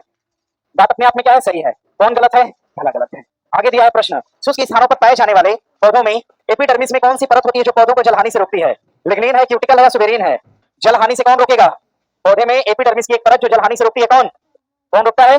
पौधे का एपिडर्मिस किससे बना होता है, क्यूटिकल। किससे बना होगा, अरे पौधे का एपिडर्मिस किससे, क्यूटिकल। किससे बना होता है, पौधे का एपिडर्मिस किससे, पौधे प्लांट का एंडोडर्मिस किससे, मृदुतक से। किससे बना होता है, एंडोडर्मिस किससे, मृदुतक। क्योंकि एंडोडर्मिस क्या होता है, लचीला, और ऊपर का हिस्सा क्या है, कठोर। ऊपर का हिस्सा क्या है, कठोर है। ध्यान दीजिएगा, दिया है लिग्निन। लिग्निन कहां पाया जाएगा, दृढ़ ऊतक में। कहां पर, लिग्निन कहां पर, लिग्निन कहां पर, कौन सा अजैव पदार्थ का संचयन करता है, क्लोरोप्लास्ट, एंडियोप्लास्ट या फोर्मोप्लास्ट या सभी। कौन करेगा, एंडियोप्लास्ट। कौन करता है, एंडियोप्लास्ट। क्लोरोप्लास्ट का यूज हम क्लोरोफिल यानी कि फोटोसिंथेसिस के अंतर्गत करते हैं। फोटोसिंथेसिस, सब सही लगाने के चक्कर में मत, सभी लगाने के चक्कर में मत पड़ो, ठीक है। आगे प्रश्न दिया, वृक्ष के पुराने तने के अनुप्रस्थ में 50 वार्षिक वलय मिला। वलय को गिन के हमने क्या ज्ञात किया, इसकी आयु, यानी पौधा कितने साल का है, भाई जैठ वलय होगा उतना क्या होगा, साल होगा। आगे दिया है, जटिल ऊतक कॉम्प्लेक्स टिश्यू का बना होता है। मृतक से, स्थूल कोण ऊतक से, भिन्न भिन्न कार्य करने वाली विभिन्न प्रकार की कोशिका से। तो भैया हम जटिल की बात कर रहे हैं, किसकी बात कर रहे हैं, कोशिका भिन्न भिन्न होगा, कार्य भी क्या होगा, एकदम सही है, बनाइए। अगर हम सामान्य ऊतक की बात करते हैं तो कार्य भी समान होगा, कोशिकाएं भी क्या होंगी, समान होती हैं। आगे फ्लोएम का एक परिपक्व चालनी नलिका वहिका से भिन्न होती है। फ्लोएम एक परिपक्व चालनी नलिका वहिका से भिन्न होती है। कोशिका द्रव के अभाव में मृत होने के कारण क्रियात्मक केंद्रक के अभाव या लिग्निन युक्त भित्ति स्थलन की उपस्थिति में। उत्तर क्या होगा, क्रियात्मक केंद्रक के अभाव में। फ्लोएम के अंदर क्रियात्मक केंद्रक नहीं होता। और लिग्निन को आपने कहां पढ़ा था, मृदु की दृढ़ में। कहां पढ़ा था, कहां पढ़ा था, दृढ़ में। कहां पढ़ा था, दृढ़ में। और ध्यान रखिएगा, पौधे के एपिडर्मिस में क्या होता है, ओहो बताइए, अभी बताए हैं, क्या होगा, क्यूटिकल। क्या होगा, एपिडर्मिस में क्या होगा, एपिडर्मिस में, एपिडर्मिस में कौन सा होता है, क्यूटिकल। एपिडर्मिस में, एपिडर्मिस में। और एंडोडर्मिस जो अंदर है, मृदुतक, क्या होगा, कौन होगा, बना लेंगे। चलिए आगे, फ्लोएम में मुख्यतः क्या है, आहार वहन, जल परिवहन, ऑक्सीजन या एमिनो एसिड का वहन। क्या होगा, यानी भोजन के परिवहन के लिए कौन हो जाएगा, भोजन के परिवहन के लिए फ्लोएम। भोजन के परिवहन के लिए एक प्लांट के अंदर, एक प्लांट में, कहां पर, प्लांट में स्टोमेटा का नाम सुना है। एक प्लांट के अंदर स्टोमेटा यानी रंध्र भाग, कौन सा भाग, रंध्र भाग। यहाँ पर गैसों का क्या होता है, आदान प्रदान। एक पौधे में गैसों का आदान प्रदान कहां पे होता है, स्टोमेटा में। कहां पर, स्टोमेटा। और मानव शरीर में गैसों का आदान प्रदान कहां पे होता है, तो भैया जरा ध्यान दीजिएगा, मानव शरीर में गैसों का आदान प्रदान, मानव शरीर की अगर बात, हाँ मानव शरीर में गैसों का आदान प्रदान अगर पूछेगा, गैसों का, मानव शरीर में गैसों का आदान प्रदान कहां पर, तो एल्वोलाई में। कहां पर, मानव शरीर में गैसों का आदान प्रदान कहां, एल्वोलाई। और प्लांट के अंदर कहां पर, स्टोमेटा। प्लांट के अंदर, प्लांट के अंदर कहां पर भैया, एल्वोलाई को हिंदी में कूपिका क्या बोलते हैं, स्टोमेटा को हिंदी में क्या बोलते हैं, रंध्र, क्या बोलेंगे। और पौधे का रंध्र भाग कहां पे होता है, पत्ती में। कहां पर, पत्ती के पीछे, पीछे, पत्ती के पीछे की तरफ होता है, पीछे, पीछे। ध्यान रखिएगा, पत्तियों के अंदर रंध्र भाग होता है जो ऑक्सीजन के लिए उत्तरदायी है। जल के लिए क्या होता है, बताया था, जाइलम। जल के लिए क्या है, जल के लिए क्या है, जाइलम। जल के लिए क्या है, एमिनो एसिड के वहन के लिए। ये सब नहीं पढ़ना है, ठीक है। चलिए आगे बढ़े। आगे प्रश्न दिया है कि निम्नलिखित में से किस प्रकार के ऊतक शरीर की सुरक्षा कवच का काम करते हैं। एपिथेलियम कौन करते हैं, एपिथेलियम कौन करेंगे। कौन से ऊतक शरीर की सुरक्षा प्रदान करते हैं, एपिथेलियम कौन करेंगे। और शरीर में मूवेबल ऊतक कौन से होते हैं, पेशी। कौन से होते हैं, यानी शरीर के अंगों को जोड़ने के लिए कौन सा ऊतक है, पेशी है। कौन सा ऊतक, पेशी। ऐसा ऊतक जो एक बार में एक ही बार केवल बनता है, आगे बढ़ने की क्षमता नहीं होती, तंत्रिका। कौन सा है। और कौन सा ऊतक है जो बार बार जुड़ता है, कौन, संयोजी। कौन है, संयोजी। आगे दिया है, त्वचा की बाहरी सतह निर्मित होती है सल्की से, स्तरी से, स्तंभाकार से, क्यूबाइडल से। किससे होता है, किससे होगा, त्वचा की बाहरी परत किससे बनी होती है, सल्की। किससे बनी होती है, सल्की। निम्नलिखित में से कौन सा एक ऊतक है, अमाशय, रुधिर, यकृत या वृक्क। कौन है, रक्त एक प्रकार का लिक्विड कनेक्टिंग टिश्यू। ध्यान दीजिएगा, वृक्क एक प्रकार की क्या है, ग्रंथि है कि अंग है, क्या है, अंग है। अंग ग्रंथि नहीं है ना। और यकृत क्या है, एक प्रकार का अंग है कि ग्रंथि, क्या है, एक प्रकार का। अमाशय भी एक प्रकार की क्या है, क्या है, ऑर्गन। और ग्रंथि में डिफरेंट है, डिफरेंट बना के रखिएगा, ठीक है। चलिए आगे, मांसपेशियां, सॉरी क्या बोल रहे हैं आप। निम्नलिखित में से कौन सा ऊतक त्वचा और मांसपेशियों अथवा दो मांसपेशियों को जोड़ने का काम करता है, कौन कहेगा, पेशी ऊतक। कौन कहेगा, एरियोलर आया, क्या है, क्या है, क्या है, अरे एरियोलर क्या है, एरियोलर क्या है, ऊतक जो ऊतक की रक्षा करे, यही है ना। ध्यान रखिएगा, तंत्रिका ऊतक सबसे कम समय में जुड़ने वाला कौन? बाकी कंकाल ऊतक देख ही रहे हैं, हड्डी क्या है अपने आप में? कंकाल ऊतक। आगे प्रश्न दिया है कि निम्नलिखित तत्वों पर विचार करिए, टेंडन मांसपेशी को अस्थि से दूसरी मांसपेशी को जोड़ेगा। बात सही है क्या? सही है। लिगामेंट बोन टू बोन, सही है। Bone to bone, bone to muscle, अपना देख लीजिएगा। आगे प्रश्न दिया है कि लेक्राइमल ग्रंथि कहां पे, क्या स्रावित करेगी? आंसू। और कहां पर होती है? आंख में। कहां पर? लेक्राइमल ग्रंथि कहां पर? आंख में। अंतःस्रावी की बहिःस्रावी? भाई निकलने वाला आंसू कहां आता है? बाहर, इसलिए कौन सा है? बहिःस्रावी। कौन सा होगा? बहिःस्रावी। और पसीने की ग्रंथि श्वेत ग्रंथि कौन सी है? पसीने की ग्रंथि कौन सी ग्रंथि? शरीर का तापमान नियंत्रक कौन करेगा? श्वेत ग्रंथि। पसीने की ग्रंथि कौन सी? श्वेत ग्रंथि। और ध्यान रखिएगा, श्वेत ग्रंथि की सर्वाधिक संख्या कहां पर? हथेली और कहां पे? पैर के तलवे में। सर्वाधिक संख्या हथेली और कहां पर?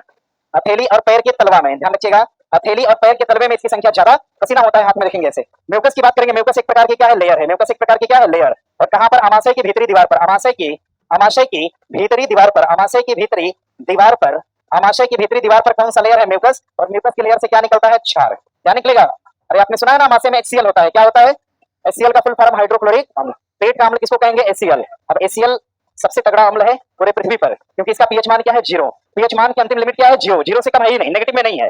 अंतिम लिमिट क्या है? 0। यानी पृथ्वी पर सबसे प्रबल अम्ल कौन सा है? HCl। अब HCl हाथ पे लेंगे तो हाथ गल जाएगा, लेकिन पेट के अंदर है, कहीं नहीं गला। कारण क्या है? म्यूकस की लेयर है। म्यूकस की लेयर इतना ज्यादा क्षार छोड़ती रहती है कि वो कभी HCl लेयर तक पहुंच ही नहीं पाता है। ठीक है, ध्यान दीजिएगा। आगे देखिए, प्रश्न दिया है सीबम।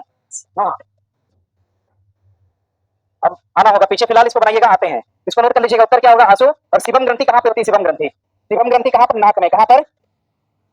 सीबम ग्रंथि कहां पर होती है? बनाइए, आते हैं पीछे, देख लेते हैं एक बार। या तो ध्यान रखिएगा, 55 है ना 53 है? ध्यान रखिएगा, आते हैं सॉल्व करने के बाद। हिस्टामिन एक प्रकार का प्रोटीन है जो भाग लेता है रक्त जमाने में, रोगाणु के वक्षण में, किसी में नहीं कि एलर्जी प्रतिक्रिया में। क्या करने में? रक्त जमाने में। ध्यान रखिएगा, ब्लड के अंदर, ब्लड के अंदर, ब्लड के अंदर, भैया हम इतना पढ़ाते हैं इसको। ब्लड के अंदर हिपैरिन और हिस्टामिन, ब्लड के अंदर हिपैरिन और कौन सा? हिपैरिन और हिस्टामिन। ब्लड के अंदर हिपैरिन और हिस्टामिन। हिस्टामिन रक्त के अंदर एक प्रकार का क्या है? प्रोटीन है। एक प्रकार का क्या है? हिस्टामिन एक प्रकार का क्या है? प्रोटीन। लेकिन हिपैरिन एक प्रकार का कार्बोहाइड्रेट। क्या है? कार्बोहाइड्रेट। हिपैरिन क्या है? एक प्रकार का कार्बोहाइड्रेट। और हिपैरिन नामक कार्बोहाइड्रेट ये ब्लड में अगर शरीर के अंदर होगा, अंदर होगा तो ब्लड को क्या करेगा? जमा देगा। और शरीर नहीं जमने देगा। शरीर के अंदर होगा तो ब्लड को नहीं जमने देता है, और जैसे ही शरीर के बाहर आया तो ब्लड को क्या करेगा? जमा देता है। ब्लड को क्या करता है? जमा देता है। क्लियर है भैया? हाँ, बना लीजिएगा और देख लीजिएगा ना, गलती ना होने पाए। एनर्जी प्रक्रिया में कौन भाग लेगा? हिस्टामिन। कौन भाग लेता है? हिस्टामिन एक प्रकार का कार्बोहाइड्रेट है कि प्रोटीन? और हिपैरिन क्या एक प्रकार का कार्बोहाइड्रेट जो ब्लड को जमने या फिर जमाने नहीं देता है, दोनों प्रक्रिया करता है। आगे, शारीरिक अंगों में गति के लिए जिम्मेदार ऊतक कौन सा है? पेशी। कौन सा ऊतक है? पेशी ऊतक। शारीरिक अंगों में गति के लिए जिम्मेदार ऊतक कौन सा? पेशी। और जोड़ने के लिए कौन सा? संयोजी। और रक्षा के लिए कौन? एपिथेलियम। और जो नहीं जुड़ता वो तंत्रिका। आगे, किस ऊतक के तलवे खुर और सिंग बने होते हैं? केराटिन। किससे बने होते हैं? केराटिन। किससे बने होते हैं? केराटिन और काइटिन। कवक, कवक के ऊपर का हिस्सा किसका है? काइटिन का। मनुष्य की त्वचा सबसे पतली होती है तेरे पर आंख के पलक पे। कहां पर? देखिए ये जो त्वचा है ना, ये सबसे पतली है। पकड़ कैसे देख सकते हैं, देखिए सबसे पतली त्वचा कहां पर? पलक पे होती है। आंख के पलक पर की त्वचा सबसे क्या है? पतली। और सबसे मोटी त्वचा कहां पर? पैर के तलवे में। सबसे मोटी त्वचा कहां? हाँ, आगे प्रश्न दिया है कि तंत्रिका ऊतक की इकाई क्या है? न्यूरॉन। तंत्रिका ऊतक की इकाई, ऐसे ऊतक जो जल्दी से नहीं जुड़ते कौन? तंत्रिका। ऐसे ऊतक जो एक ही बार बनते हैं कौन? तंत्रिका। और ऐसे ऊतक जो सबसे तेजी से जुड़ते हैं, लिवर कोशिका। कौन सा? लिवर के ऊतक होते हैं जो सबसे तेजी से जुड़ेंगे। मनुष्य के शरीर में सबसे लंबी कोशिका कौन है? तंत्रिका कोशिका। कौन सी? मानव शरीर में सबसे लंबी कोशिका, सबसे लंबी कोशिका, सबसे छोटी कोशिका आरबीसी, सबसे छोटी कोशिका, सबसे छोटी जनन कोशिका स्पर्म। क्या है? सबसे छोटी जनन कोशिका। और सबसे बड़ी कोशिका ओवा, सबसे बड़ी जनन कोशिका ओवा। आगे प्रश्न दिया है, जन्म के बाद मानव के लिए किस ऊतक में कोई कोशिका विभाजन नहीं होता? क्या? तंत्रिका। हाँ, तंत्रिका में कई बार कोशिका बनती है और वही विकसित होती है, विभाजन उसमें नहीं होता है। ध्यान दीजिएगा, संयोजी कई बार विभाजन हो सकता है। जैसे लिवर की कोशिका क्या है? संयोजी है। ब्लड की कोशिका क्या है? संयोजी है। बोन की कोशिका क्या है? संयोजी है। चलिए, कंकाल तो संयोजी है, ये है। हड्डी टूटती है, जुड़ती भी है। दो न्यूरॉन के जोड़ को सिनेप्स कहते हैं। क्या बोलेंगे? दो न्यूरॉन के जोड़ को क्या बोलेंगे? किडनी के दोनों जोड़ को हम नोड कहते हैं। क्या बोलते हैं? नोड। आगे दिया है, निम्नलिखित में से कौन सा एक शरीर को गर्म रखने हेतु वसा में होता है? कौन सा ऊतक? श्वेत ग्रंथि से क्या निकलेगा? पसीना। क्या निकलेगा? रोम छिद्र जो होते हैं इनको हम नाम क्या देते हैं? स्टोमेटा। क्या नाम देते हैं? और संयोजी ऊतक में हड्डी आएगा, उपास्थि आएगा, ब्लड आएगा, बहुत सारे हैं। आगे, निम्नलिखित तत्वों पर विचार करिए। खाद्य श्रृंखला में ऊर्जा का प्रवाह एक मार्गी होता है। एक दिशी प्रभाव है, प्रवाह फैला तो नहीं है ना, एक ही दिशा में ऊपर या फिर कहां? नीचे। ध्यान दीजिएगा, खाद्य जाल में ऊर्जा का प्रवाह बहुमार्गी है। बात क्या है? ये दोनों कथन क्या है? सही है, क्योंकि भैया कारण ये है, कारण ये है कि अगर हमने बनाया इस तरह से, नीचे हमने क्या बनाया? पौधा। क्या बनाया? पौधा। पौधा को कौन खाएगा? खरगोश। कौन खाएगा? पौधा को कौन खाएगा? खरगोश को कौन किससे खिला दे? सांप से। सांप खाएगा। सांप मरेगा तो कौन खाएगा? गिद्ध खाएगा। कौन खाएगा? यानी ऊर्जा का प्रवाह क्या है? एक दिशी है। क्या है? एक दिशी। लेकिन लेकिन लेकिन समझिएगा, हमने कहा उत्पादक। क्या बोला? ये खाद्य जाल है कि खाद्य श्रृंखला? क्या है? खाद्य, यानी खाद्य श्रृंखला में ऊर्जा का प्रवाह क्या है? एक दिशी। खाद्य श्रृंखला में ऊर्जा का प्रवाह क्या है? खाद्य श्रृंखला में ऊर्जा का प्रवाह एक दिशी, खाद्य श्रृंखला में ऊर्जा का प्रवाह एक दिशी, और उत्पादक है नीचे क्या होगा, उपभोक्ता। क्या होगा, उपभोक्ता होगा, उपभोक्ता प्राथमिक श्रेणी का और द्वितीयक श्रेणी का, और सबसे लास्ट में क्या होगा, अपघटक। क्या होगा, अपघटक होगा। ध्यान दीजिएगा, उत्पादक में मैंने रखा पौधा। क्या रखा, पौधा को कौन खा रहा है, मेंढक। कौन खा रहा है, मेंढक। मेंढक को कौन खा रहा है, मछली। है, मछली खाएगी। मेंढक को खाएगा मछली। अरे मछली नहीं खा सकती है, मेंढक मछली नहीं खा सकती है, क्या यार मतलब। और मछली को कौन खाएगा, बड़ी मछली। कौन खाएगा, मछली को कौन खाएगा, और बड़ी मछली मरेगी तो इसके रेंजर खाएंगे उसको। अब सुनिए, पौधा है, पौधा। अच्छा लो, पौधा को मेढक खा गया, मेढक, और मेढक को कौन खा गया, सांप। सांप को कौन खा गया, बाज खा गया। क्या खा गया, बाज। अब जरा ध्यान दीजिएगा, फिर क्या है, पौधा। क्या है, पौधा। फिर क्या है, पौधा। फिर पौधा है, पौधा। पौधा को कौन खा गया, बकरी नहीं खाएगी। बकरी को कौन खा गया, पेड़ को कौन खाया, बाघ खाया। सुनिए, जब हमने ऐसा, जब हमने ये वाला बनाया तो इसको हमने कहा खाद्य श्रृंखला। क्या है, लेकिन ये क्या है, खाद्य जाल है। क्या है, कल को मेढक का मन किया तो पौधा खा लिया, ठीक है। बकरियों का मन किया तो क्या खा ली, पौधा। कल को सांप का मन किया तो सांप छोटी मछली को खा गया। कभी अगर बड़ी मछली का मन किया तो सांपे खा गई। ध्यान दीजिएगा, हाँ खाती है, ठीक है। कभी अगर सांप को मन किया तो किसको खा गया, मेढक को। कभी अगर शेर को मन किया तो मछली को खा गया। ध्यान दीजिए, कभी अगर बाज का मन किया तो मरा हुआ शेर खा गया। यानी ऊर्जा का प्रवाह एक दिशी नहीं बल्कि क्या है, चक्रीय है, बहुदिशी है। क्या है, देख रहे कहीं से प्रवाह हो जा रहा है, मतलब जिसका जो मन किया वो खा लिया जरूरत के हिसाब से, ठीक है। यानी खाद्य श्रृंखला में ऊर्जा का प्रवाह क्या है, एक दिशी, लेकिन खाद्य जाल में ऊर्जा का प्रवाह क्या है। इस वाले चित्र को हम क्या बोलते हैं, खाद्य जाल, और इसको हम क्या बोलेंगे, खाद्य श्रृंखला में क्या है, एक दिशी, और खाद्य जाल में क्या है, दो दिशी। बना लेंगे ना, चलिए उत्तर लगाए हम लोग, लगा लेंगे उत्तर 1 और 2। आगे, किसी भी परिस्थिति तंत्र का कौन सा पिरामिड हमेशा सीधा बनता है। दोनों चीज इसको हम बताएं, लेकिन फिर बता रहे हैं, सुनिएगा। पिरामिड की बात करेगा, पिरामिड किसकी बात करेगा, ये कई बार लिखिए, पूरा खत्म हो जाएगा चैप्टर ही। पिरामिड की बात करते हैं, पिरामिड। पिरामिड जल का होता है और स्थल का। किसका होता है, स्थल का और जल का। स्थल का और किसका, जल का। पिरामिड स्थल का और किसका, जल का। पिरामिड स्थल का और किसका, क्या पूछा था, किसी भी पारिस्थितिकी तंत्र का कौन सा पिरामिड, जल संख्या पिरामिड और जैव ऊर्जा पिरामिड। ध्यान रखिए, इतना हो गया। ध्यान दीजिएगा, जल पे आते हैं, जल। ध्यान रखिएगा, जैव भार का पिरामिड, जैव भार, और कौन सा, जैव श्रृंखला। कौन सा, जैव भार और जैव संख्या। संख्या लिखते हैं वो, हाँ, बायोमास, बायोवेट और बायोमास होता है। जैव भार और जैव संख्या पिरामिड, जैव भार और जैव संख्या का पिरामिड। अगर हम बात कहाँ की कर रहे हैं, जल की। कहाँ की बात कर रहे हैं, जल। कहाँ की बात कर रहे हैं, जल की। किसकी बात कर रहे हैं, जल की। तो पिरामिड उल्टा होगा कि सीधा, हमेशा क्या होता है, हमेशा क्या होता है, उल्टा। लेकिन स्थलीय तंत्र में अगर हम जैव भार की बात करते हैं, जैव भार, और किसकी बात करते हैं, जैव संख्या। किसकी बात करेंगे, जैव संख्या। तो ये पिरामिड कैसा होता है, उल्टा कि सीधा, कैसा होता है, सीधा। कैसा होगा, हो गया। अब एक प्रश्न दिया था कि जैव भार का पिरामिड होता है उल्टा सीधा, उल्टा और सीधा दोनों, नॉन ऑफ दिस, उल्टा और सीधा। हाँ, जब तक ना पूछे स्थलीय तंत्र या जलीय तंत्र। स्थलीय जली लगा के पूछेगा तो हमारा उत्तर क्या होगा, थ्योरी के अनुसार बदलेगा। लेकिन स्थलीय जली ना हो, खाली पूछ दे जैव भार का पिरामिड उल्टा और क्या है, सीधा। जैव संख्या का पिरामिड, सब बना लेंगे ना। चलिए आगे प्रश्न लिया है कि पारिस्थितिक तंत्र की उत्पादकता को प्रभावित करने वाला सर्वाधिक महत्वपूर्ण कारक क्या है। सूर्यातप है, जल की मात्रा है, पोषक तत्वों की आपूर्ति है, जलवायु है। क्या होना चाहिए उत्पादकता को, अरे सूर्यताप ना है, सूर्यताप नहीं मिलेगा तो प्रकाश संश्लेषण होगा, नहीं होगा। पीछे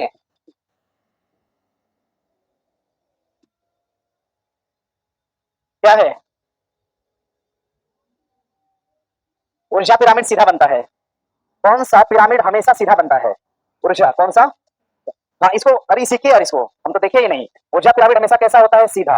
यहाँ पर क्या होगा, प्लांट। क्या होगा, प्लांट। यहाँ पर क्या होगा, प्लांट को हम उत्पादक कहते हैं, क्या बोलते हैं। और ये क्या है, उपभोक्ता है। क्या है, और सबसे ऊपर वाले क्या है, अपघटक। क्या है, सबसे ऊपर वाले क्या है, अपघटक। भाई प्लांट को कौन खाएगा, कौन खाएगा, उपभोक्ता खाएंगे ना। उपभोक्ता दो तरह के, शाकाहारी और मांसाहारी दोनों होते हैं, ठीक है। कुछ शाकाहारी होते हैं, कुछ क्या होते हैं, मांसाहारी। अब उपभोक्ताओं को कौन साफ करेगा, अपघटक। कौन खाएगा, अपघटक। यानी ऊर्जा का पिरामिड हमेशा हमने क्या देखा, सीधा। कैसा होता है, सीधा।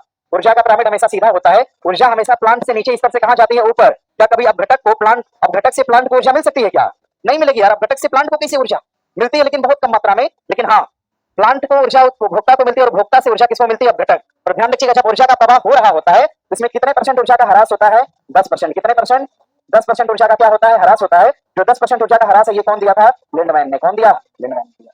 और ध्यान दीजिएगा, आगे आगे दिया है प्रश्न, सूर्यतप लगाए हैं उत्तर।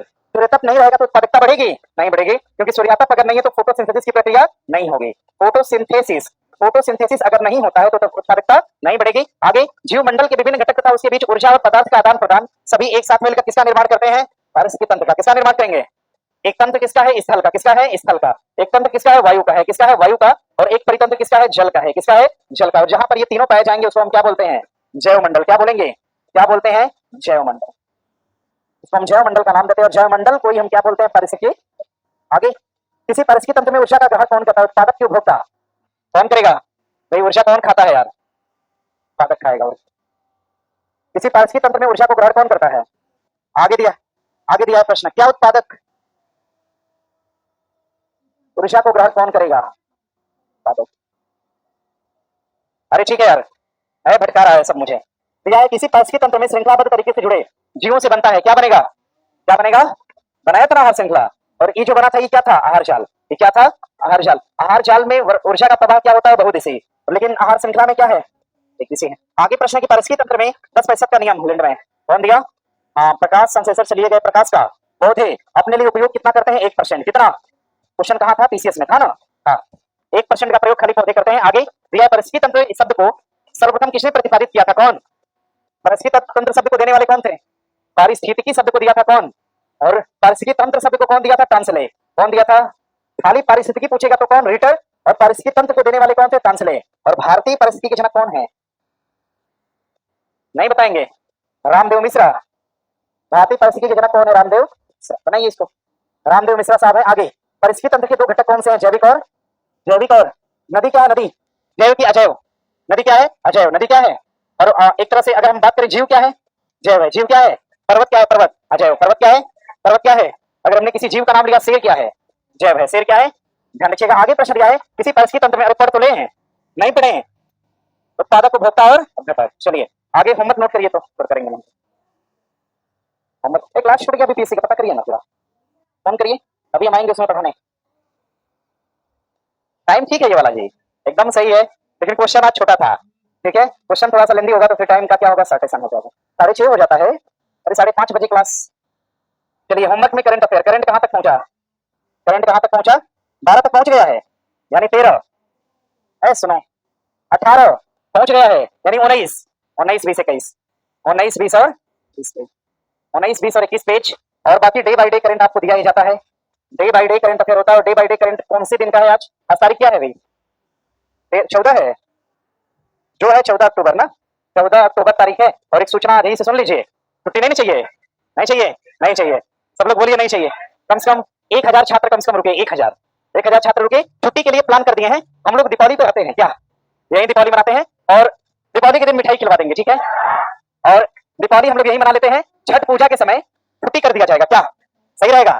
हाँ, दीपावली में रह जाइएगा, छठ में चले जाइएगा। क्यों? प्लान हम लोग का सही है। नहीं तो जानते हैं बंद अगर 17 को हुआ ना, तो खुलेगा 30 को, दिक्कत है ना। फिर मैक्सिमम मिनिमम 3 दिन, मैक्सिमम 4 दिन हम लोग बंद करते हैं, बाकी पूरा पढ़ते हैं। क्यों? हाँ, रहिएगा, 1000 लोग रुक जाइएगा कम से कम। ठीक, क्या बोल रहे हैं? पढ़िएगा, खाली आप ही लोग का बैच रहेगा, आराम से पढ़ाएंगे लंबा, ठीक है, सब बंद रहेगा। चलिए दिया है, day by day current affair पढ़ लीजिएगा। और आगे क्या है? फिजिक्स है। हाँ, फिजिक्स और केमिस्ट्री, फिजिक्स और केमिस्ट्री थोड़ा शोर नहीं करिएगा ना, शोर नहीं करिए, क्लास छूट गया, छूटने वाला है, बोल दीजिए सर से, तब छोड़िए देंगे अभी 2 मिनट में, अभी हम क्लास लेंगे उसमें। फिजिक्स और केमिस्ट्री ना, फिजिक्स और केमिस्ट्री में एक ही चैप्टर हुआ है कि 2? एक नहीं 2 हुआ है शायद, एक हुआ है, 2 हुआ है। ओ चलिए लिखिएगा इसमें, चैप्टर का नाम थोड़ा सा देख रहे हैं हम। ठीक है ठीक है, आप लोग शोर मत करिएगा भैया, चैप्टर का नाम थोड़ा सा देख लेते हैं। आवाज नहीं करिए, एकदम खराब लगता है आवाज करते हैं आप लोग तो। लाइए मोबाइल में किसी की एप्लीकेशन लाइए। दरोगा सेकंड बैच में कौन है? लाइए। फाउंडेशन बैच में कौन है? आप किसमें हैं? जल्दी चलाइए। ओ लाओ जी, लाओ फोन लाओ। वही चैप्टर करा रहे हैं जो वहां है, आप खोल के दीजिए वो फिजिक्स वाला, लाइए। अरे एक व्यक्ति का ही देख सकते हैं फोन, क्या ढूंढ रहे हैं? लाइए, बताइए, फोन आ गया, फोन लेते हैं सबका शेड्यूल बताइए कितना बिजी है। ओ अच्छा, क्लासिफिकेशन ऑफ मैटर हुआ है, ठीक है। Fundamental concept of atom and molecules, क्यों? हाँ ठीक है, fundamental concept of, fundamental chapter कैसा है? ज्यादा बड़ा है। कंसेप्ट ऑफ, एक पढ़ के आइएगा, मुझे क्या पढ़ के आइए, हम क्वेश्चन देंगे। कंसेप्ट ऑफ एटम एंड, ध्यान रखिएगा, एटम एंड मॉलिक्यूल्स क्या है? हिंदी में आपको यार ये मुश्किल है, एटम एंड मॉलिक्यूल्स देख लीजिएगा। फिजिक्स के होमवर्क में आइएगा, फिजिक्स के होमवर्क में नोट करिएगा, फिजिक्स सेकंड चैप्टर है फिजिक्स में। अच्छा ठीक है, नाम तो लिख लीजिए उसका, लॉ ऑफ मोशन है, हाँ लॉ ऑफ मोशन है, motion and law of motion, law of motion, law of motion numerical सब पढ़ के आइएगा, सब क्वेश्चन रहेगा, यही है होमवर्क बस। हाँ आगे क्वेश्चन है आपका, किसी परितंत्र में उत्पादक का कार्य क्या है? उत्पादक का कार्य क्या है? कार्बनिक यौगिक को अकार्बनिक में बदलना, सौर ऊर्जा को पकड़ना और रासायनिक ऊर्जा में बदलना। रासायनिक ऊर्जा को काम में लाना या ऊर्जा को मुक्त करना, क्या काम है यार? सुनिए, कार्बनिक यौगिक को किसमें बदलना? अकार्बनिक। आगे दिया है आपका, तो मत करा करो यार। खाद्य श्रृंखला से अभिप्राय है भूगर्भ से धरातल की ओर एक जीव से, बना लिए ना, अब रहने दीजिए कल।